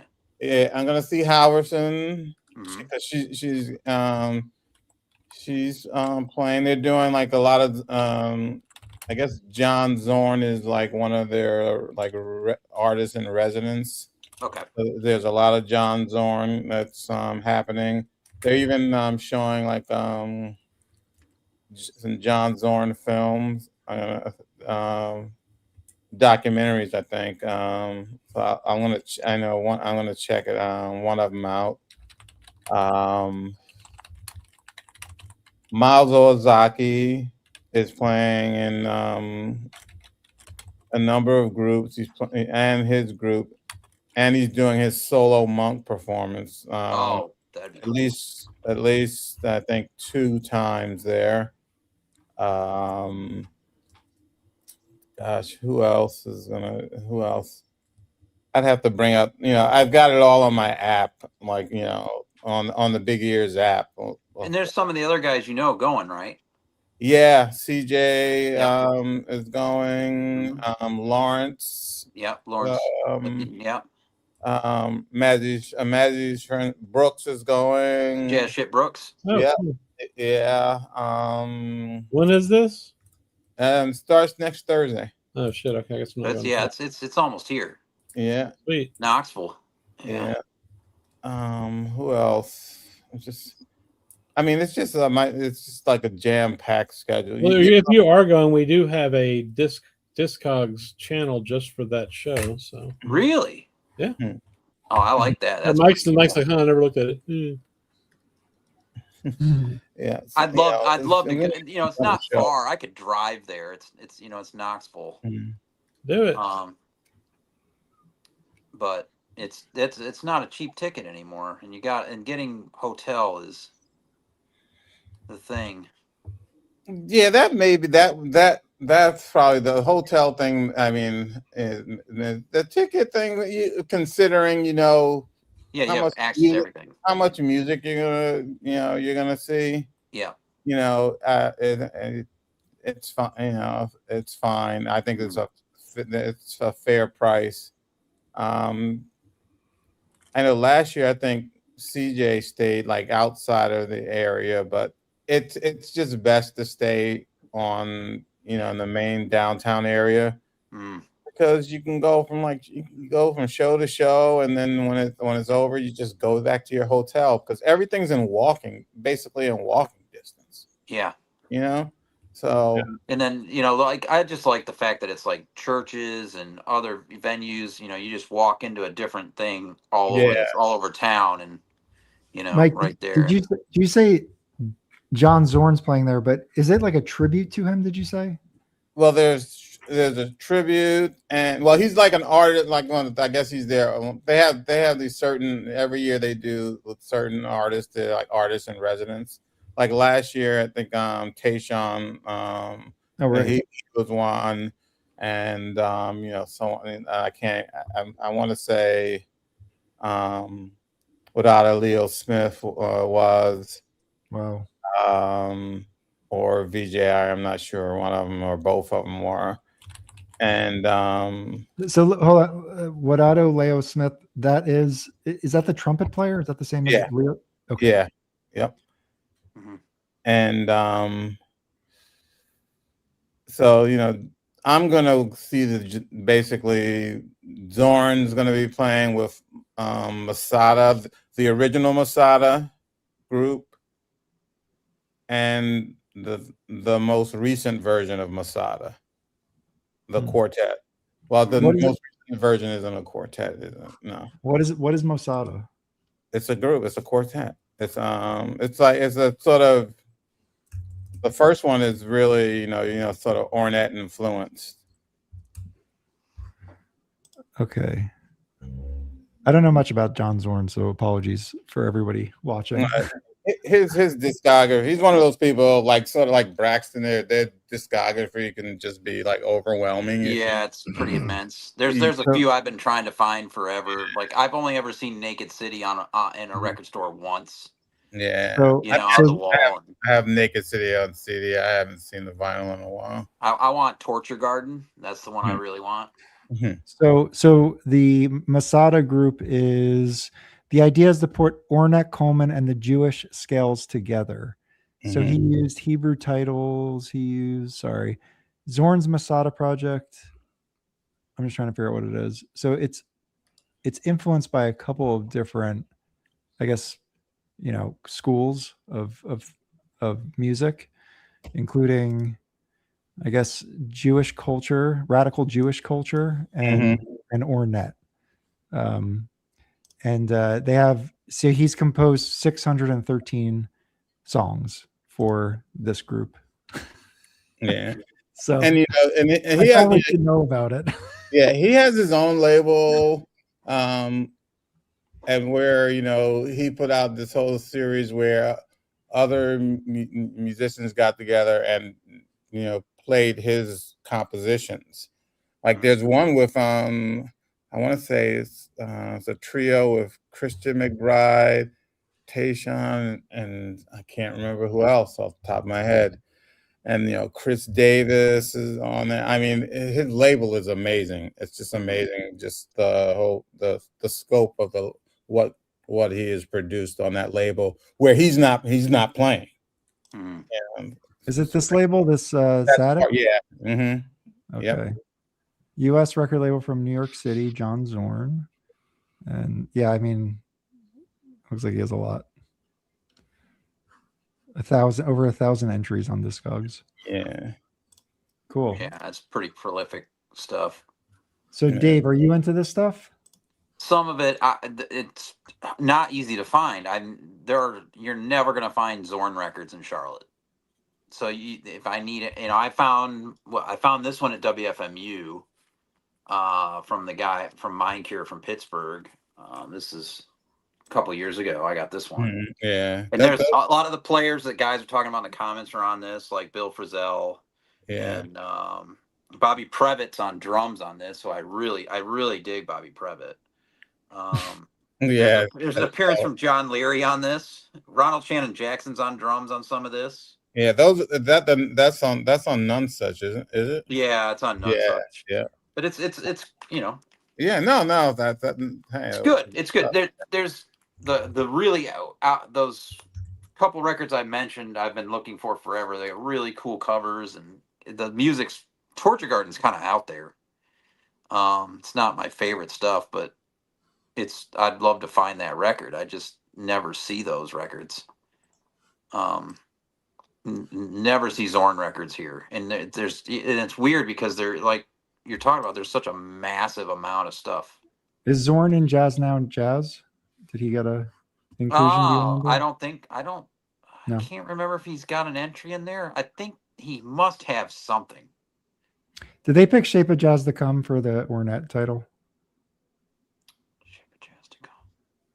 Do you remember what they picked? No, I don't think they did. Hold on. We can consult the book. Louie, do you have Ornette Coleman in your collection? I should probably know this. Book's right here, so yelling on muted all the time. Louie, how would you pronounce this label name?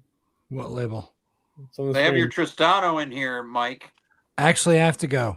I have to go to sleep or I'm gonna die. All right. Your Tristano's in there. Your Tristano's in here. Yeah, the early. You're looking for their selection for Ornette. Ornette definitely made it. Of course. They chose free jazz. Oh, okay. Yeah. Okay. Yeah, they did not choose the other. They chose this one, and with the. That's weird. With the I think for the objective of that book, free jazz makes sense as the one. Yeah, that's fair. Yeah. Now I told my story before about the Jackson Pollock cover, right? Yeah.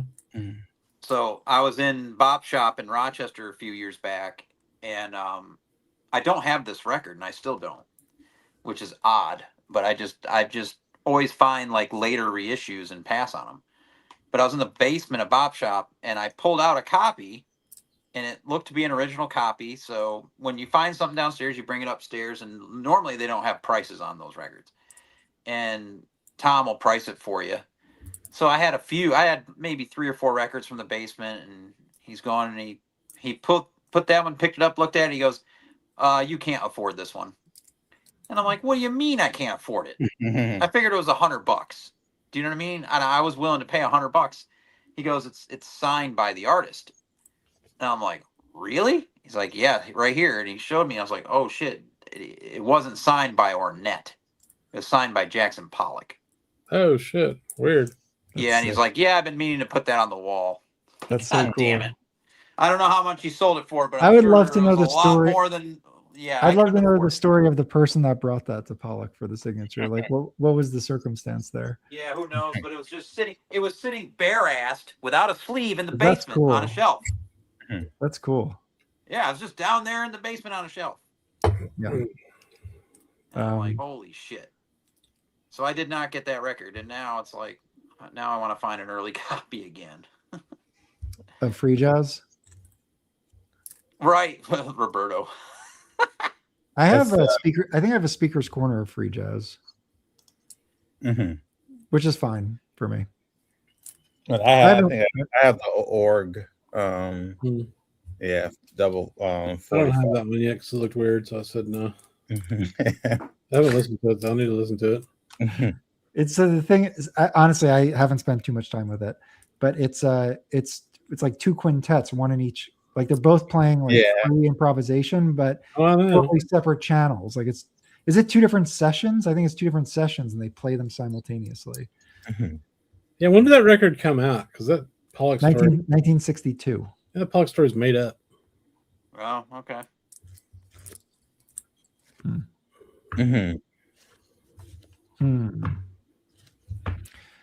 Let's say the story's made up. He lied to you, is what I'm saying, or he was mistaken. Or probably just didn't want me to have the record. Or they dug it up, and someone lied to him, maybe. Well, yeah, could be. He doesn't. All I know is I didn't leave with the record. That's fair. But all right. Well, I think I'm gonna get out of here. Same. Yeah. It was a good run. I feel like I botched explaining this record, but oh well. Hopefully people got what they needed to. Yeah. It's But on yeah. Savoy. Savoy. Savoy? Savoy. That's how I like to say it. Leave me alone. I don't know. I think everybody understands the label I'm referencing. Hey, Mike, I got this one. Oh, sweet. Yeah, I'm gonna Is he playing, flute or tenor? He's playing baritone, tenor, and flute. Cool. Nice. Yeah. Henry Grimes on bass. Yeah. What is that? It's a United Artists release.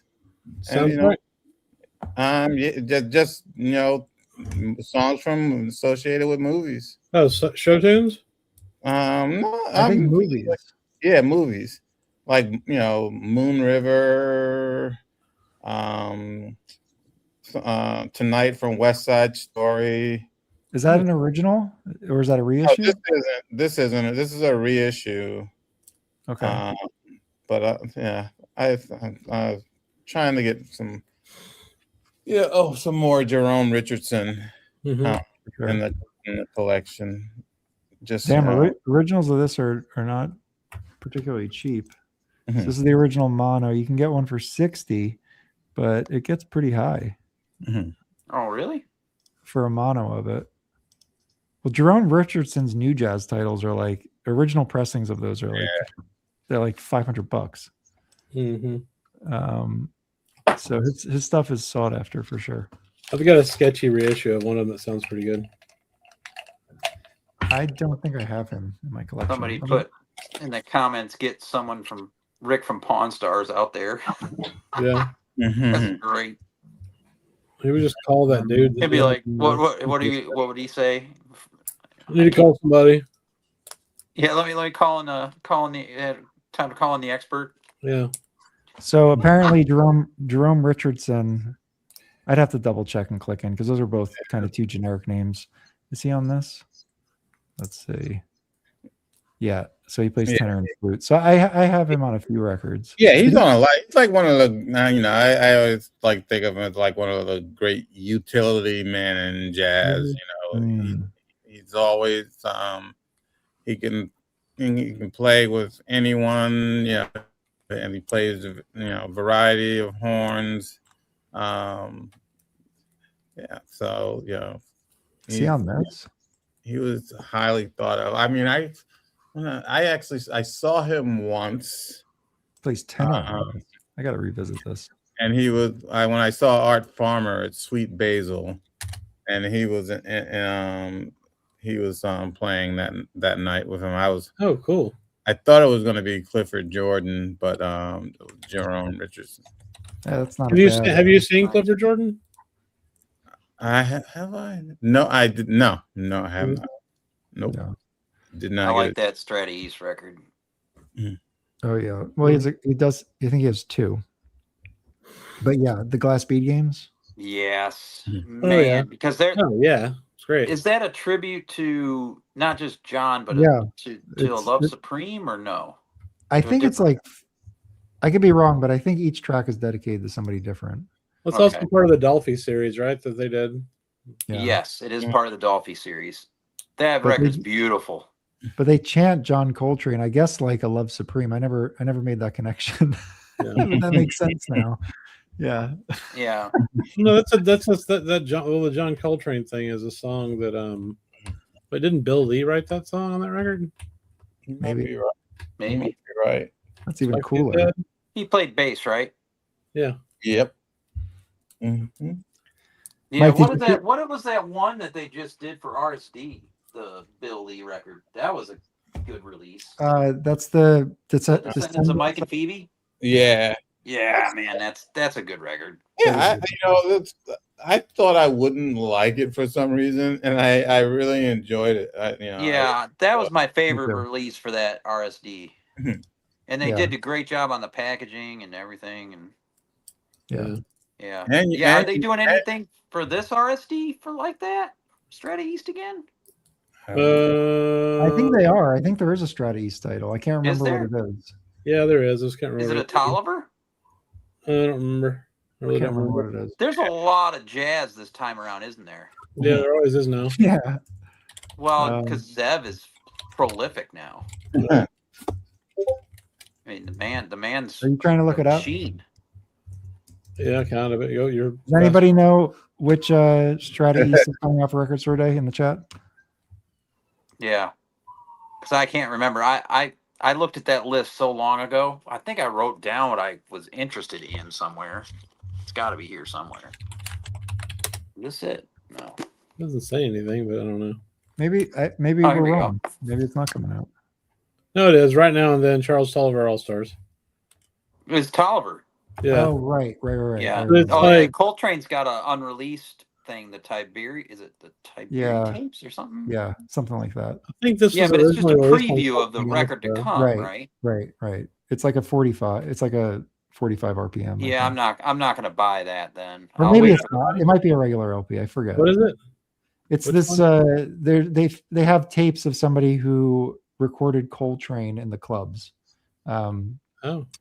And there are a number of tapes, and apparently, I don't know how they sound. So the Barry tapes, but yeah, a preview of them at the recordings. Oh, that's right. They're putting out a whole thing, right? Yeah, I'd rather wait for the whole thing. I don't really need a preview. That's weird. I mean, there is a different one, the John Coltrane Quartet France 1965 complete concert, which is 4 LPs. Yeah. Done by Charlie Records, I've never heard of, but it's interesting. Right. It's crazy work. Well, that's coming up not far away, right? April? It's got a Love Supreme, the whole thing live on there from France. When do we have that? RSD is what? April what? I don't know. 26, something like that? Yeah, April 18th. I think Rob has part of that Coltrane, and he said that it sounds good. Hey, Roberto says he'll be in town for RSD. Are they doing a craft reissue for RSD? I don't know. I know Zev is doing. Isn't he doing a Muse? I don't remember. I don't know because Felipe has all of the records. Remember? Yeah. Yeah, he posted a photo, didn't he? Craft recordings. I'm looking at anything that says craft recordings. There's Abby Lincoln LP from Craft. Really? Yeah. Oh, yeah, that's it. Yeah. 2000 RSD exclusive on Riverside, Abby Lincoln. That's him. Mike. Is that the record that Sonny Rollins is on? The record I think I want the most that Zev's putting out is the Michelle Petrucciani one, that double LP. Did you see that? I didn't see that one. I saw it in Felipe's grouping. Yeah, because I don't have. What's it look like, Mike? I don't have anything of his. No. I have some stuff. I have the one I really like with Lee Konitz. That's really good, and you can find that on vinyl. I think this is it, Dave. This is the one they're putting out. So Elemental. Oh, I didn't see this one. Dave Holland's on it and Elliot Zigmund. Really? Felipe said it sounds very good. Dave Holland on bass? Yeah.